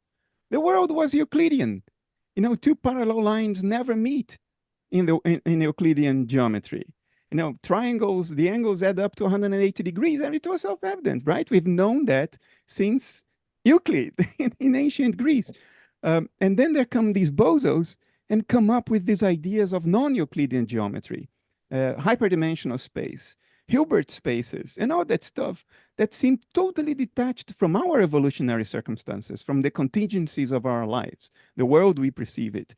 So purely a gratuitous exercise, and lo and behold, turn out that that stuff is the basis of quantum theory. That stuff turns out to be even more fundamental to our reality than Euclidean geometry, much closer to what is really true. Now, if that isn't evidence, at least anecdotal evidence, for this whole thing being archetypal, what would be? Yes. I wasn't meaning that they would not discover mathematics. I was meaning the order in which they could come up with Hilbert spaces first. Yeah, and then Pythagoras theorem based on their environment. For sure, mathematics is universal, should be universal. Thank you very much. I've taken too much space of this. Thank you both. Thank you, Christian. Let's go to Hani's question next. It'll stay on theme. Yes, Amir, thank you. And Bernardo, good to speak to you again. And Hi, Michael, Hani. good to meet you. Apologies, I'm outdoors. Hopefully you can hear me okay. My question is quite closely related, and it has to do with the Platonic realm. Bernardo, I have never heard you really refer to that concept in philosophy and what your position is with regards to that. Mathematics would effectively be a part of, but not representing the entirety of a realm that is effectively, well, if we agree that space and time are not fundamental, they are just the scaffolding of our cognitive understanding, then what's really out there is really transcending of time and space. And so they are just realities, known things that are just always there. Bernardo, I think this relates to a paper you wrote called, What Lurks Behind Space and Time, thinking about cognitive relationships like a database. And Michael, I've heard you talk about how, there's some kind of a connection with the Platonic realm from which the electric fields perhaps take shape. I'm not sure, but I wanted to hear your thoughts about that. And just to link one other idea is that if they transcend time, right? These are cognitive relationships that transcend time, then they are all present, always, at all times. Well, they're independent of time. So it's like a block universe kind of concept where it's all there all the time. And it's only in our cognitive structure that it seems to unfold and complexify and explore, problem solving and so on. But in reality, in a thing in itself, it's all there in a kind of universal mind, which, in the past was thought of as the mind of God. I'm just interested in your thoughts about that. I haven't heard you express it in that way before. Thank you. Michael? Me first. Okay. A couple of things. I actually, in the last couple of years, I've gotten much closer to this idea. I think it's actually now very important, the notion that what we are doing by building synthetic new life forms that do not have a history of selection for specific behaviors and specific properties. What we're doing is using those interfaces as a kind of periscope into the Platonic space to map out what exists around that one point that normal default development gives us. I think that is actually the research program that we're on now, is actually mapping out this Platonic space, because what we see is over and over again is evolution, and then embryo living tissues themselves are making use of things that come neither from their genetics nor from their environment. They're these they exploit these kind of free gifts from the universe that need to be understood and explored. And I think that is what we're doing by making these things. We're making exploration vehicles for mapping out the Platonic space. I will say one other thing related to what you just said about this timeless block in universe, right? So the standard, at least as I understand it, the standard story of the Platonic space is that these are forms that are eternal and unchanging. And so I have a weird and different take on this, meaning that in some sense, yes, I think it's eternal and it's timeless and all of that is true. It's not space-time the way we understand it, but I don't think it's static. In other words, the weird twist that we've been following, and nothing is published on this yet, but hopefully in the next year it will be. You can kind of make a model of. So let's imagine what could be in this Platonic space, or what are the residents of Platonic space? And again, this is like now, I mean, in the spirit of this event, I'm going way beyond anything that I would stand strongly behind in terms of data. So I'm just this is how some of our hypotheses have been going. If you imagine what could be in this Platonic space, well, you could have some static and boring things. You could have truths like pi is more than 3, some facts about triangles, some number theory, things that are just kind of they are, and that's it. But I actually don't think that's all. I think there's a way to formulate almost a kind of chemistry of things in Platonic space, and that have an action. And I'll give you a very simple example of it, but actually that have a dynamics or life of their own, independent of their projection into what we see as physical space. And not only that, once you go that far and you think that, okay, they're not just static structures, there might be some kind of dynamics, you might ask, well, we know that some dynamics process information and become agential, right? Some patterns have memory and goal directedness and whatever. So that naturally leads to this idea that it's not just full of like really low agency things like the facts of geometry, but actually maybe that's where kinds of minds hang out, right? In Bennett's sense of kinds of minds. And then what we are seeing by building various things, what we see are projections of these kinds of things. We're sort of making a physical embodiment for patterns that are that already exist, but these patterns are not necessarily kind of flat and unchanging.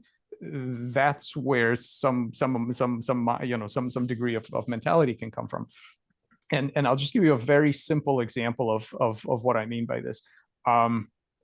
So take a simple self-referential paradox, right? This sentence is false. Okay, so the reason it's a paradox, of course, is that you're trying to nail it down to one truth value that's not going to change, and if you do that, you have a problem. It doesn't work. There's a philosopher in New York called Patrick Grimm, and in the 90s he published some really interesting work doing two things. First of all, he said, okay, what if we take these kinds of paradoxical sentences and we give them a time dimension. In other words, we don't force it we don't try to nail down one truth value, but we give them an x-axis over time. That's A. And B, what he did was to basically just to move to fuzzy logic, so that instead of true and false, you could have a percentage, from 0 to 1. You could have some kind of truth value from 0 to 1. Well, what happens then is something quite interesting. You end up with something as simple as the liar paradox becomes an oscillator. So if you give it a time dimension, there's no issue. True, false, true, false, true, false. It just sits there and oscillates, right? Easy. Then what he did was he said, well, let's take some more complex things, and in fact, we can push it to multiple dimensions. He said, okay, sentence X says, I am 80% as true as sentence Y. Sentence Y might be, I am false whenever sentence X is true. I'm making this up, whatever, right? There's a bunch of papers that I can put up links. So then what happens is that when you have something like this, you end up with a dynamical system that has a certain shape to it. When you can plot it, so you end up you can do these dynamical systems plots. Some of them have attractors, some of them converge to a point, some of them don't converge and have interesting orbits. Many of them are fractal. So if you actually try to plot it, you end up with a really interesting. And so he's got some great papers showing fractal structures to these. But what he showed is a mapping between logic sentences to a kind of inherent dynamic, if you like, the time dimension, or actually an extra dimensional structure. If you want to freeze it, you can kind of look at the shape of the whole thing if you make time an extra spatial dimension. So now you can start thinking, okay, so what's in the Platonic space? Well, there are some things that are extremely boring. They don't change, like pi is greater than 3. That's a rock. That's like a rock in our space. It just sits there. It's completely boring. Doesn't do anything.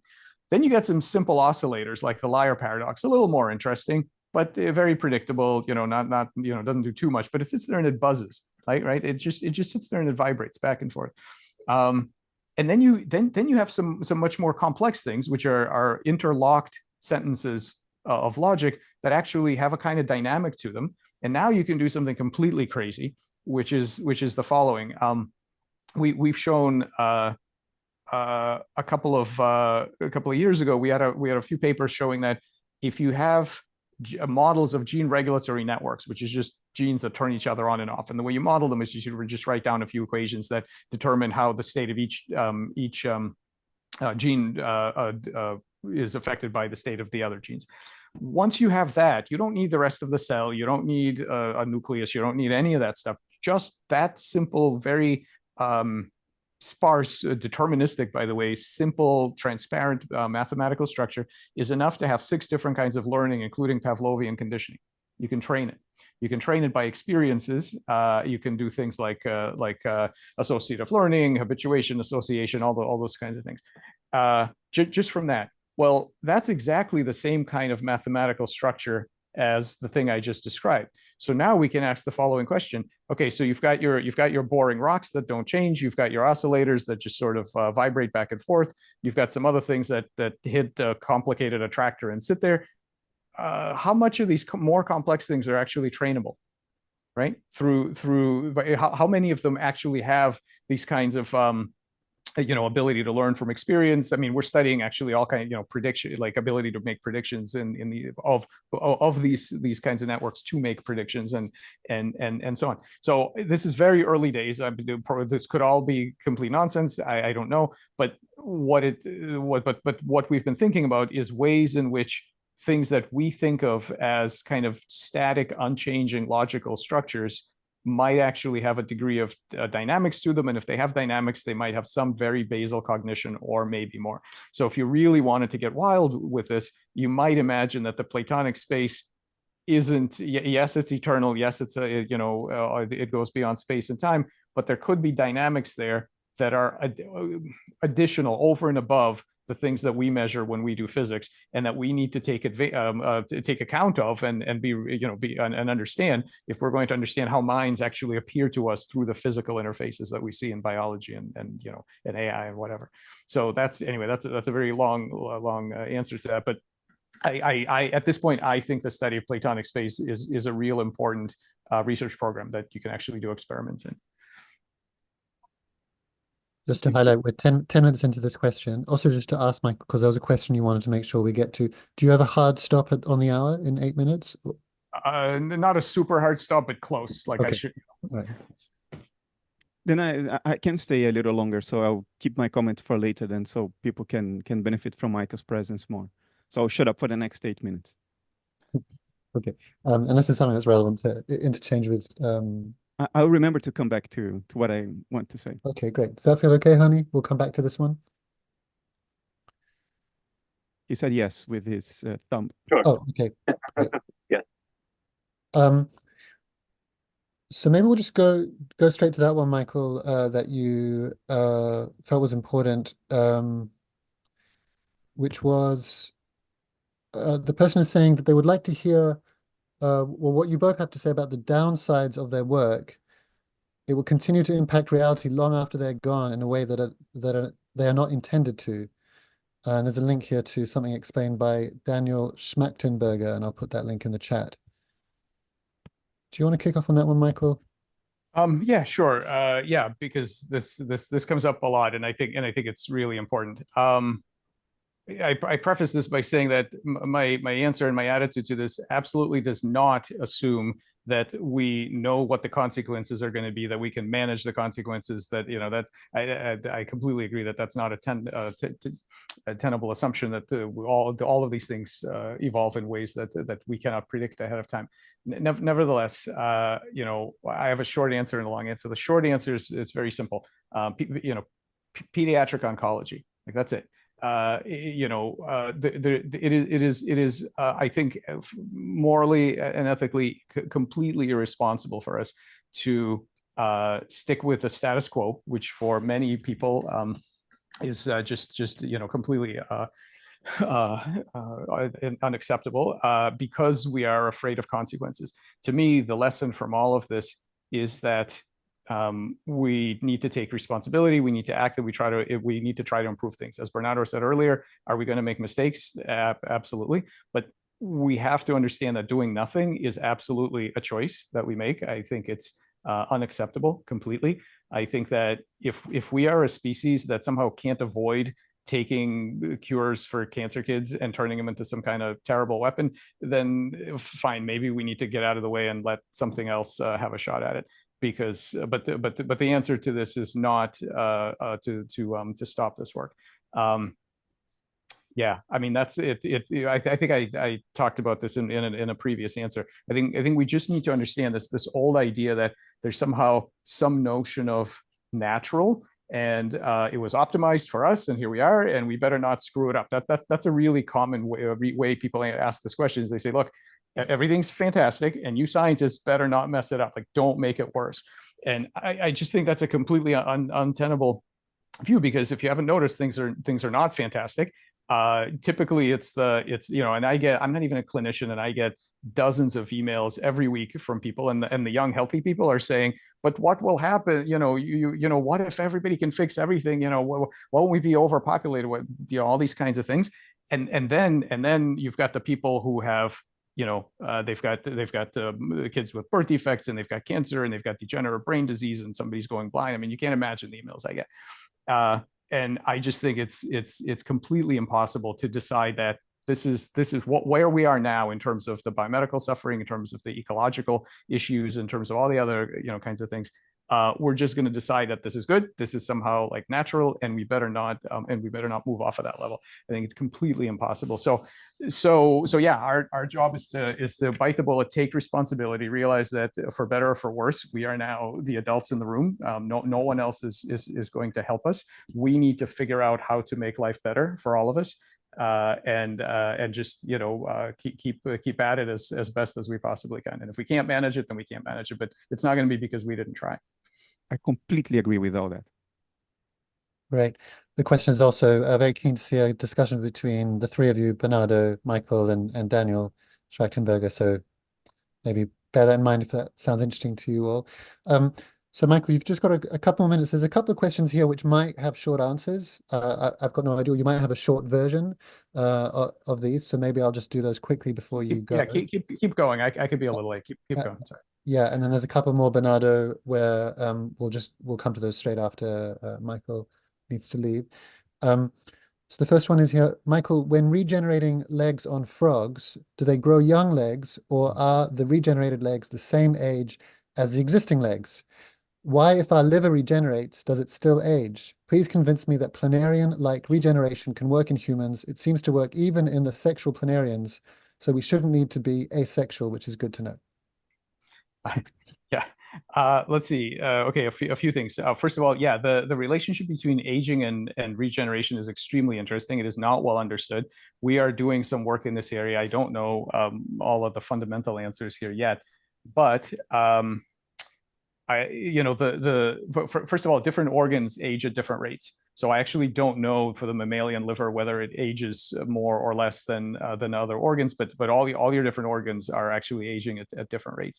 And we don't know whether regeneration is whether solving regeneration will automatically solve aging because you can just remake all the tissues, or conversely, whether solving aging is what's going to allow regeneration, right? So we don't know which way the causality goes yet, but we're going to find out, I think, in not too long time frame. Our current theory on aging, and there are many theories on aging, our current theory on aging is this, that basically from the time that you're an embryo, there are a set of information structures encoded in bioelectric patterns, but also biochemical patterns, biomechanical patterns. We happen to study the bioelectric ones. There's a set of bioelectrical patterns that are guiding groups of cells towards a particular outcome. They are, I think, quite literally the memory patterns of the collective intelligence of cells that guide their journey in anatomical space. So how many fingers are you supposed to have? What are the size of your eyes? Where do your eyes go? All of these things have to be encoded. And we've developed tools to read and write these memories, meaning we can now see these patterns and we can rewrite them. And if you rewrite the patterns, the cells build other things. And this is how we make, crazy looking two-headed flatworms, and we do regeneration and so on. One possibility is that pattern, so you can't just have that pattern as an embryo and then once you're an adult completely lose it, because cells and materials are coming in and out of your body all the time. You're a ship of Theseus, things are being replaced constantly. And if you don't have a pattern that tells the new stuff where to go, everything is gonna fall apart. And there's a guy named Harry Rubin in the 80s and 90s who wrote a lot of good stuff about this, about the maintenance of order and what it has to do with aging and cancer and so on. Our current model for this is that what happens during aging is that the pattern gets fuzzy. It basically degrades. It's not that it's not there, but the borders become less sharp, and the cells are not sure what to do, and basically you get kind of a generic decline of tissue level order, right? So that has some obvious implications for what you might do to address that, and we are pursuing those and studying them. So we'll see how that goes. But yes, finding out whether regenerating tissues are younger than older is really important, and we're on the way, but I don't have an answer yet. Yeah. This is the next question. I'm assuming agency requires consciousness. Cells act with agency, which might imply they have some level of consciousness. We're a bag full of cells. Might our consciousness rely on cellular consciousness in some way? And if so, what is it about cells that gives them some degree of agency or consciousness? Can consciousness exist without electromagnetic activity? Okay, a lot of good stuff there. Couple of things. First of all, I think in the grand scheme of things, cells and brains and everything else are interfaces towards a consciousness that is not in the cell in any way. It's a kind of a more generic, pervasive feature of the universe, and these things are they're portals or interfaces on that. And so what we owe as scientists and philosophers are stories of scaling. Why is it that building a particular thing and then joining them together allows you to see a different aspect or a different degree or type of mind, or in fact have that different degree of mind? I don't see any reason. So I really like the kind of a continuum view on all of this. I don't think it's a binary yes consciousness, no consciousness thing. And I think for many of the same reasons that you would say that the brain is somehow associated with consciousness, it is quite likely that well, the thing that I feel really strongly about is that cognition is a spectrum and goes all the way down, in fact, below cells. I feel very strongly about that. Whether consciousness always tracks cognition, I'm not sure. I suspect that it does. I don't have any evidence for it. I think it's really hard to study actual consciousness. It's easy to study physiology and behavior. It's very hard to study consciousness other than your own consciousness. So that's harder to talk about, but I suspect that they actually track together quite nicely. So if I had to bet, I would say that, yeah, active agents, certainly including cells, would be on the on the spectrum of conscious beings. I think so. And maybe this is a good one to round off with is what and Bernardo, you'd be welcome to come back and comment on everything we've just done in a second, obviously. But Michael's view on what accounts for this new openness of some scientists, for example, Michael Levin, so you're in a good place to answer this question, Christoph Koch, etc., to idealist metaphysics. Is there a crisis in physicalism? Well, I think Bernardo will have the most to say about it. All I can say on this is, and I don't know why anybody else does anything. All I can say is for myself. I think that the thing with physicalism too is that it's pretty elastic. In other words, we started a long time ago, and it was pretty clear what was physical. You have some bowling balls and then some rocks and things like that. And then they said, well, there are some atoms which have some kind of weird stuff, and some people, I think Mach, if I remember correctly, didn't believe in atoms for a really long time. He felt that wasn't really something that belonged to physics. And then, but we kind of dealt with that. And then you ended up with some fields and some infinite dimensional fields and all this crazy stuff. And physics just sort of kept adding it on, and it's cool. So the question is, at what point do you decide that what you're talking about really isn't physicalist at all, right? What kind of theory do you need to have before physicals say that's just that we can't add it, no matter what we do, we're just never going to be able to add this, right? And you could imagine some things, but it actually isn't easy, because they have sort of added a lot of really weird stuff that would have seemed like completely not physical anything to scientists of the past. So they have a lot of tolerance eventually, if the data required, that you can sort of incorporate a lot of stuff. So I'm really interested in causal properties of things. You could call them quasi-particles, but patterns, right? So things that are not quite physical, but traveling waves and solitons and gliders and cellular automata and these virtual governors, these kinds of things that you can't put your finger on them, you can't weigh them, you can't but they have causal power. In fact, now quantitatively so, since the work of Hole and Tononi, you can actually calculate some of these things. So the fact that they actually have interesting causal power, and scientifically, we know they're important because by managing them the way that Norbert Wiener did with his virtual governors, by managing them, you get better outcomes than by managing the physical part, the physical stuff that you actually can see. So I don't know anymore. Are those things part of a good physicalist theory? I guess some people would say that. Are the things that I'm talking about in Platonic space that are patterns that modify the way evolution plays out? They're patterns that change measurable things that you see in your experiments. Is that physicalist? Possibly not. I don't know. I don't know how you draw those lines.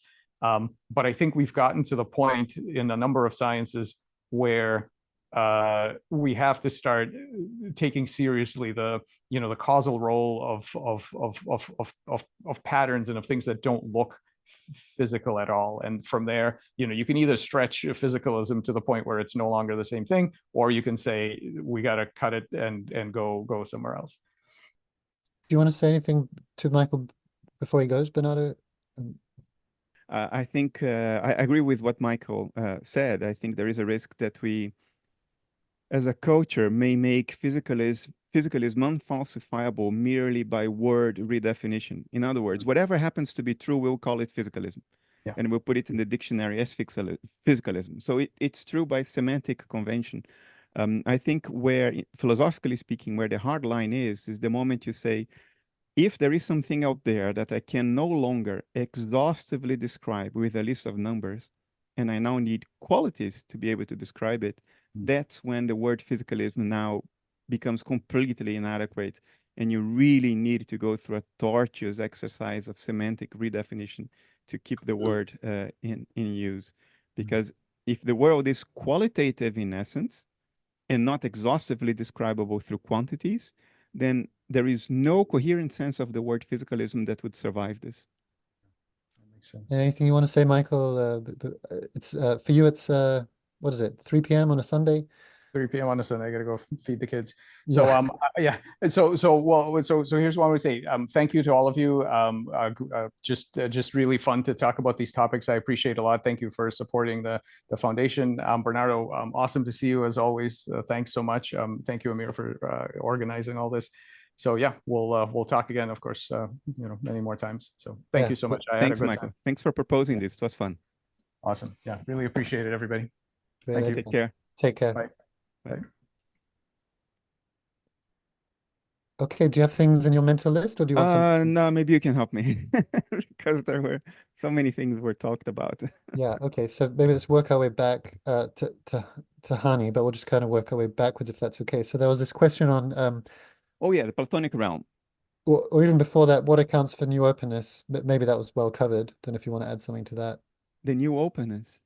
This new openness from scientists to Oh, idealism. Does that yeah, feel that's the question that was just asked. If I remember the question, is there a crisis in physicalism? Yes, there absolutely is a crisis in physicalism. It's more evident to people in my position than to the public at large, because a lot of people who recognize the crisis will not put their legacies at risk by coming out with their doubts.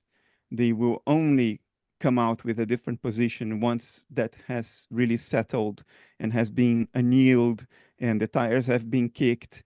And then they say, okay, guys, I've come to a point now where I think physicalism is wrong and let's try something else. It may take years for that to happen. So it is a partly visible crisis because of some big names, but it's not completely visible. It's not even majority visible.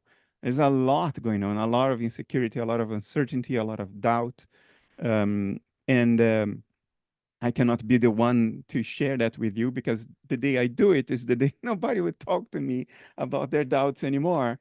And then I'm helping no one. Yes, there is a crisis. The end of physicalism is inevitable. Its only chance of survival is mere word redefinition. But I think our society has got to a level of maturity in which that will not work. You've probably seen I make shorter clips now sometimes of these things, and when you say something that would fit in a thing, the end of physical is inevitable. I'm like, oh great, that's good. It's quotable and pithy. Again, working backwards, the question before that was they're assuming agency requires consciousness, and cells act with agency, which might imply they have some level of consciousness. Since we're a bag full of cells, might car consciousness rely on cellular consciousness in some way? And if so, what is it about cells that gives them some degree of consciousness? Could consciousness exist without electromagnetic activity? Okay, I'll answer this question from my own analytic idealist perspective. Under analytic idealism, everything exists in consciousness. Everything is a form, a dynamic, a process in a universal field of subjectivity. So everything is consciousness. But the question is, everything conscious adds one more requirement, which is that consciousness underlying that thing private and correlated with the spatial boundaries of the thing? That's more than to say that it is consciousness or that it's based on consciousness. Now you're saying not only is it in consciousness, now it is conscious. It has a private consciousness of its own, which correlates with the physical boundaries of the thing you're referring to. That's a much stronger requirement. That's and a much more difficult question to answer. In my opinion, the boundaries of consciousness, the dissociative boundaries within this one universal field of subjectivity, correlate with what we call living organisms, not the cells of the living organisms. I don't know whether there will be time for me to elaborate on that. I elaborated on it in writing at the Institute of Art and Ideas in a couple of essays I wrote for them, and I believe some of them are in my book, Science Ideated. I'm not sure. If not, they will be in my latest book coming out in October, Analytic Idealism in a Nutshell. I think all cells are representations, images of processes in consciousness. That's what cells are. They are what certain conscious processes look like. And those conscious processes may have a fractal nature. They may be self-similar. That's why there is a self-similarity between organisms, organ systems, tissues, and cells. So yes, consciousness underlies all cells. But is there something it is like to be an individual cell within an organism? Does the cell have a private conscious point of view of its own, separate from the conscious point of view of the entire organism? I think not. I don't think it does, because any multicellular conscious organism is formed through growth. They start as a single cell, a fertilized zygote, which is just one cell. And that one cell becomes more complex over time.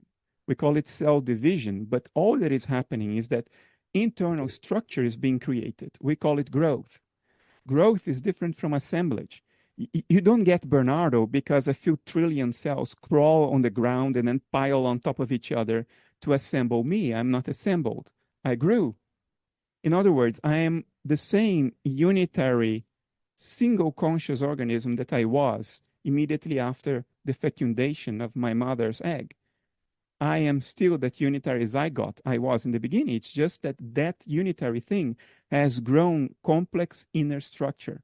And it does that through self-similarity. It began as a cell. All it knows how to do is to be a cell. So it creates internal structure by repeating that template. We call it cell division, mitosis. It doesn't mean that the new cells are separate things in their own right with their own consciousness. No, it's the same unitary consciousness that was there in the beginning, but that consciousness became more complex. There are more mental processes within that consciousness, more associations, more complicated mental functions. And what those complications look like is more cells, that application of the self-similar pattern recursively. A cell began as a cell. All it knew is how to be a cell. How does it create internal complexity and structure? By reapplying internally that one template it knows how to do. More cells internally. These extra cells, I don't see them as separate. I see them as complexifications of the same unitary thing, the same unitary entity that was there in the beginning. Michael has a different view about it. Michael thinks we can manipulate it. We can sort of merge consciousnesses and separate consciousness. I even agree with that, but under certain boundary conditions. I think a multicellular organism is a dissociative process with inner dissociations, but not aligned along cell boundaries. So we have a natural mechanism that enforces this global dissociative boundary that separates us from the environment. I think that natural mechanism can be hacked. And that's what Michael is doing. Michael hacks into that. And by hacking that natural mechanism, perhaps you can induce internal dissociations, or perhaps you can induce, quote, unnatural associations. But in all cases, you're still leveraging that natural mechanism that begins as one unitary dissociative process defined by the boundaries of the organism, not the boundaries of cells. That's my view on it. And then we can now go back to Hani's question. So Michael gave quite a long, his perspective on what's potentially happening in the Platonic realm. Yeah, so I think operationally, we can speak of a Platonic realm because things happen as though such a realm existed. And I think that Platonic realm corresponds with the Jungian archetypes when applied to the entire collective unconscious. In other words, to the world at large, not only to people, because that's what Jung implied in his writings. The collective unconscious is the actual world, the world out there. It transcends the boundary of human psyche. So from that operational perspective, I think it's valid to talk about it. But I think there is a big danger that we start becoming trialists, like Sir Roger Penrose has been accused of, and maybe correctly. I had a conversation with him not so long ago, and I wanted to touch on this, but we ended up not touching on this. He can't hear very well anymore.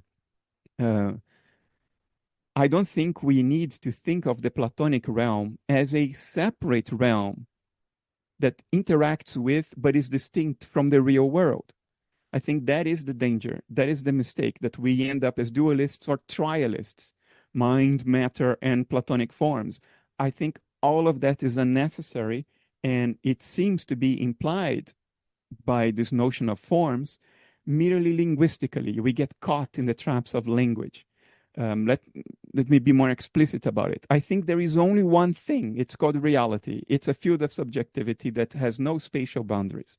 That's the only thing that exists. There are no separate realms. There is no other world.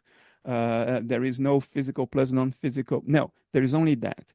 What we call physicality are mental processes that arise within that unitary field of subjectivity, which, when observed by another segment of the same field, are experienced by that other segment as perception. In other words, perception in the mind of the perceiver are excitations of the one underlying field. And the processes that are perceived in the form of perception, they too are just excitations of the underlying field that interfere with other excitations of the underlying field, leading to what we call perception and therefore physicality. Physicality is the contents of perception. In other words, there ever only is the underlying field and its excitations. There is no dualism of mind and matter. There is only mind. Matter is an appearance in mind of certain mental processes, and that's all there is to it. The same argument can be applied to the Platonic realm. It is not a separate realm, because to be is to have properties. The moment I say there is this unitary field of subjectivity that nature is, and it's the only thing there is, the moment I say it is, it exists, I am saying that it has properties. In other words, it is what it is and not something else that we could conceive it to be, right? So to be is to have the properties that define your being, define your existence. You are what you are and not something else that you are not. The Platonic realm, the forms in the Platonic realm, or the archetypes, are the properties of this field. They are not separate from it. They are the field, because the field is what it is and not something else, and therefore it tends to do what it does and not something else. And what it does is what we call archetypal behaviors. The field has the tendency to act in certain ways and not in other ways. We identify these ways in which it does tend to act as the archetypes, the templates of behavior of the field. So they are not a separate realm that informs the field or dictates the behavior of the field from the outside.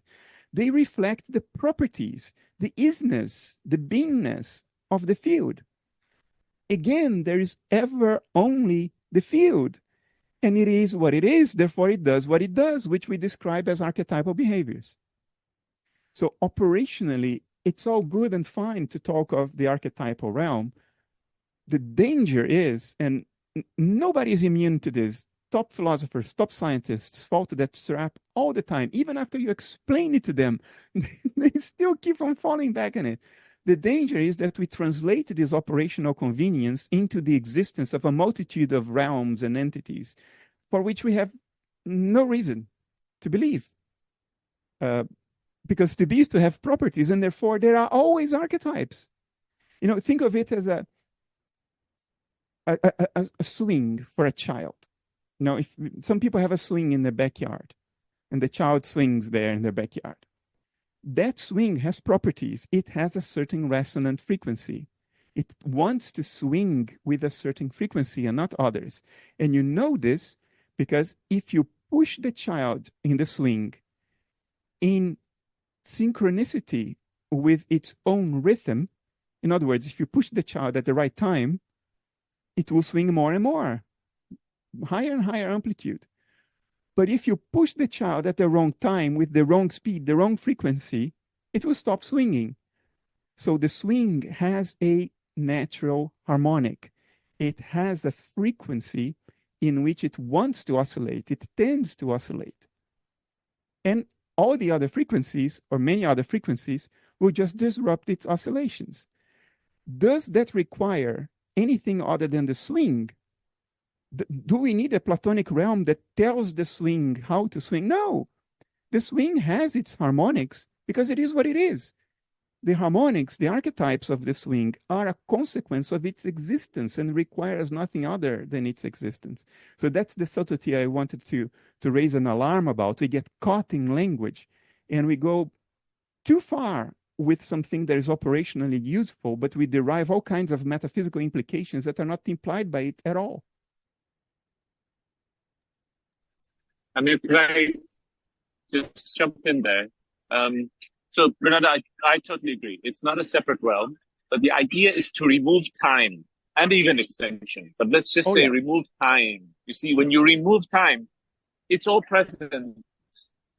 And if, in a way, it becomes, I know you're not going to like this, but it's going to be like omniscient, because you have core subjectivity, right? Pure consciousness. And then you have all the possibilities of, let's say, manifestation, right? Different harmonics, different possibilities. All the possibilities exist simultaneously. They're all present. They're all known by that one eternally.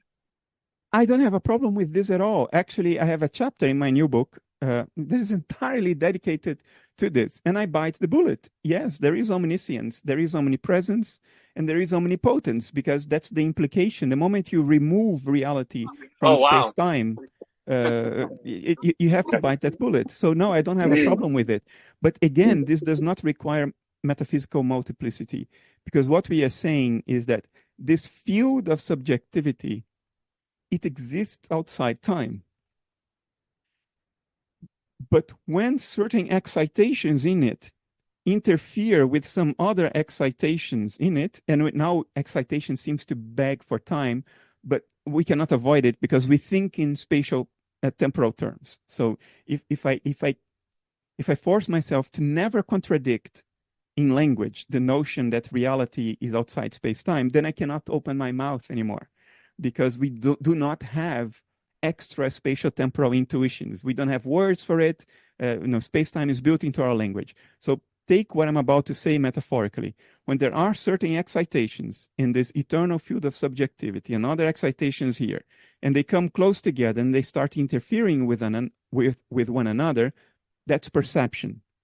That's when the excitations that appear to us as the world interfere with our cognitive apparatus, our retinas, eardrums. And the result of that is what we call physicality, the contents of perception. Now, one of these excitations, the ones that perceive, the perceived, the perceiver excites itself in such a way because it has evolved to do so over billions of years, that organizes the information that comes to it through that interference in the form of space-time. It creates space-time as a cognitive category. Space-time is not out there. We create it as a filing system of the information about the world. So when the world is getting excited, it has a lot of information. If you come close to that, the excitations of the world start interfering with us. We collect information about the world through that interference. It's a lot of information. It can cognitively overload us, which wouldn't contribute to our survival. We wouldn't be able to respond adequately to environmental challenges and opportunities. So we need a filing system to avoid cognitive overload. We need to know in which drawers to put things, which cabinets, classify the drawers accordingly to what kind of information they are storing. That filing system is space-time. It's the thing created by our cognitive system to avoid cognitive overload and to organize the way we respond to the environment. Admittedly, it's downright impossible to think of it without secretly postulating space-time. But we have to accept it because we are that very cognitive system I'm talking about. We can only think in terms of space-time because that's what we evolved to do. It's extraordinarily useful for us to think in terms of space-time. But from a fundamental perspective, space-time is just a cognitive category. It is not an existent in the world. The space and time are qualities of cognition. Kant already said that. So did Schopenhauer. This is an old idea. Even in the Western tradition, if you go to the East, well, that's 3,500 years old, as far as we can know, because it's probably older than that. You know, if you go back to the civilizations in the Indus Valley before the Aryan migrations, you know, Mohenjo-Daro and all those, goodness knows what they knew and didn't survive in the written record. So this is old stuff. Now, it is entirely coherent to say that in this one field that exists, and which is not in space-time, experiential qualities that we call temporality and spatiality could arise. It's entirely coherent to say that. And the clue that it's coherent to say that is the impossibility of defining space or time without self-reference. Because if I ask somebody, so what is space? And people may say, well, it's the relations between things, right? It's the distance between two things. Well, distance is just another word for space.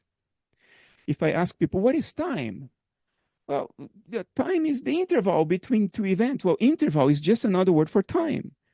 There are no such things as space and time. Give them to me, put them in my hand. You can't.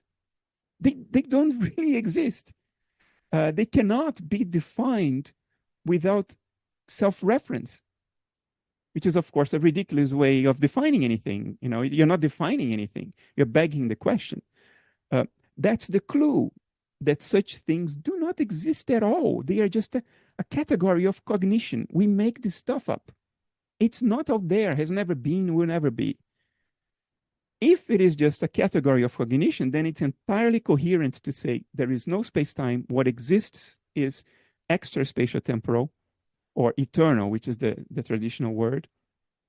And space and time are qualities of experience, are the ways in which we fool ourselves in order to avoid cognitive overload. So yes, I believe strongly in this. And to go back to something I wanted to say regarding Michael's answer, Michael was saying that, well, it may sound contradictory, but I think, you know, this Platonic realm may contain dynamics. It may not be fully static. There is no contradiction in that at all. Michael didn't need to be as careful as he was, because to say that reality is not in space-time, in other words, to say that it's eternal, is not to say that it goes on forever, because to go on forever is a thing in time. If it exists forever without change, it's a thing in time. To say that reality is eternal is not to say that it goes on forever. It's timeless. It's to say that it's timeless. It's not in time. And we have to stop trying to visualize what it is to not be in time, because we are monkeys that evolved to not be able to think like that. Because otherwise we would undergo cognitive overload and we wouldn't survive. So it's entirely coherent to say that in this Platonic realm, which is not a realm, but just a language, operationally useful language construct, it's entirely coherent to say that it is dynamic, because the eternal, when projected onto time, may entail dynamics. The universe is dynamic. It's changing all the time. If reality is eternal outside time, when you project that which is not in time onto time, you get dynamics. So Michael is not being incoherent at all when he postulates that the archetypes themselves may be dynamic. Clinically, they obviously are. I talk a lot about the diamond. I just finished a book about the diamond that will be published next year. I finished it, final touches this morning. uh, um, I discuss extensively the fact that where the diamond steers you is changing all the time. People think that there is this one daimonic direction, that life is like a straight shot and you have to pass through walls and mountains in order to continue that straight shot in one direction. And that's not how it works. The diamond is a reflection of the eternal, but the eternal projects itself onto time as a dynamic thing. The diamond goes round the buoys. The diamond avoids obstacles. The diamond seizes on opportunities. The diamond changes its mind once it has achieved certain goals and it moves on to something else. The diamond is opportunistic. In other words, it's changing, it's dynamic, because eternity projected onto time is a moving image. To think of it as always static is to think of it as temporal, which it's not.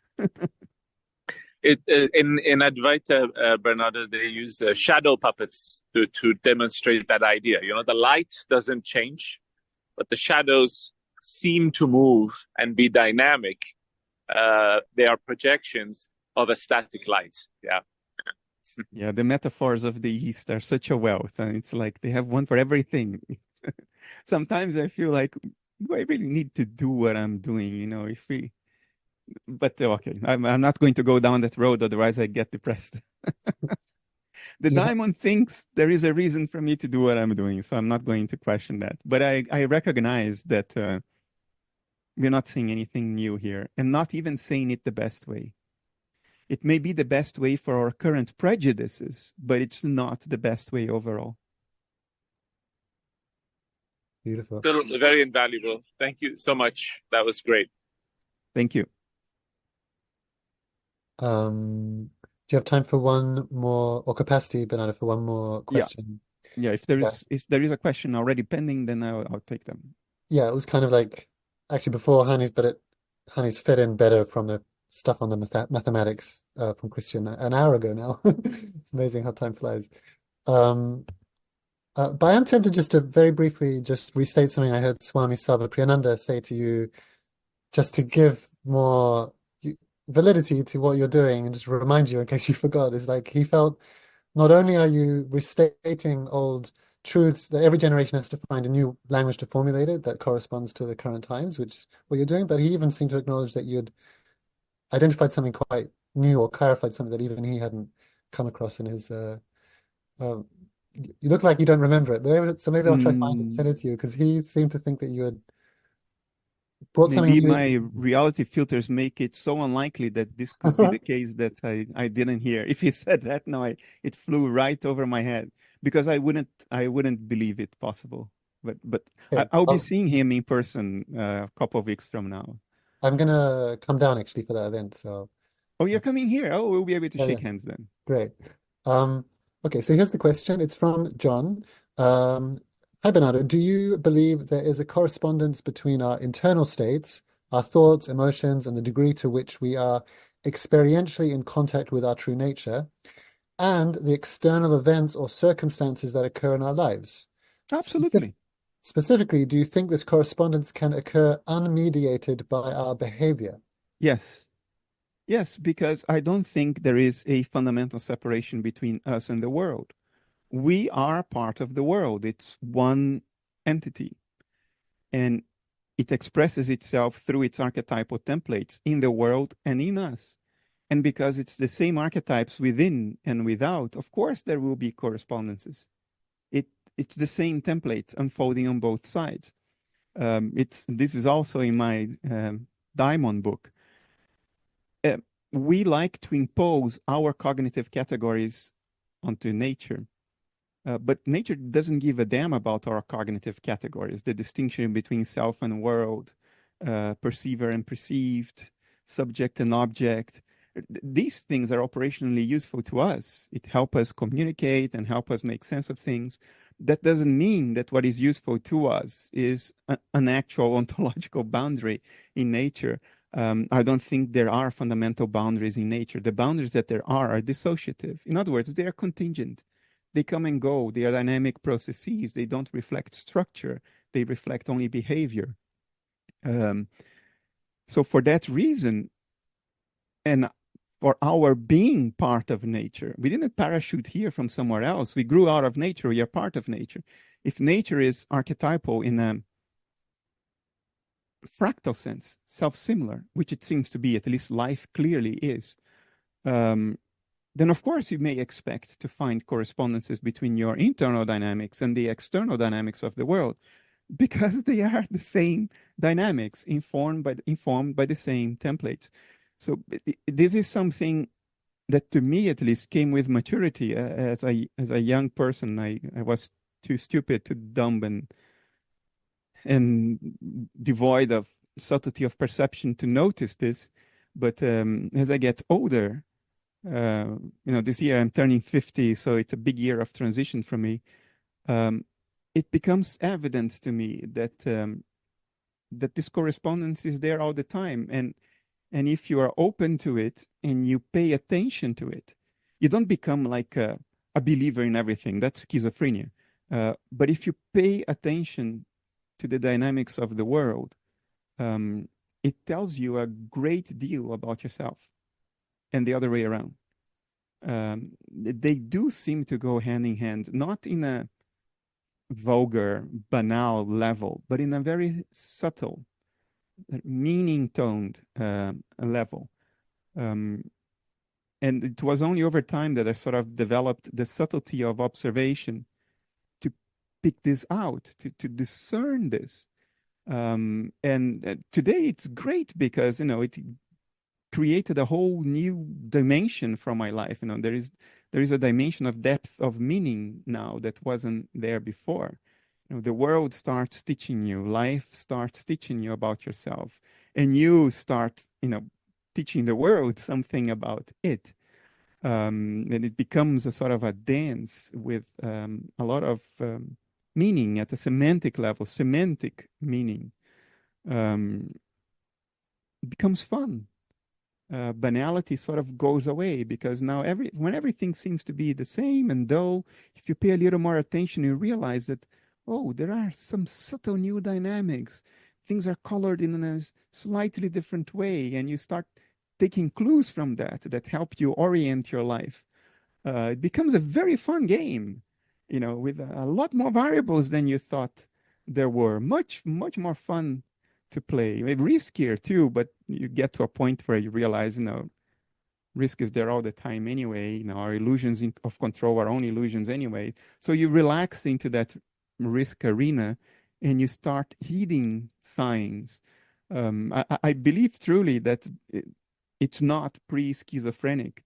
A schizophrenic is a person who confabulates all kinds of associations and think those associations are real, without self-criticism.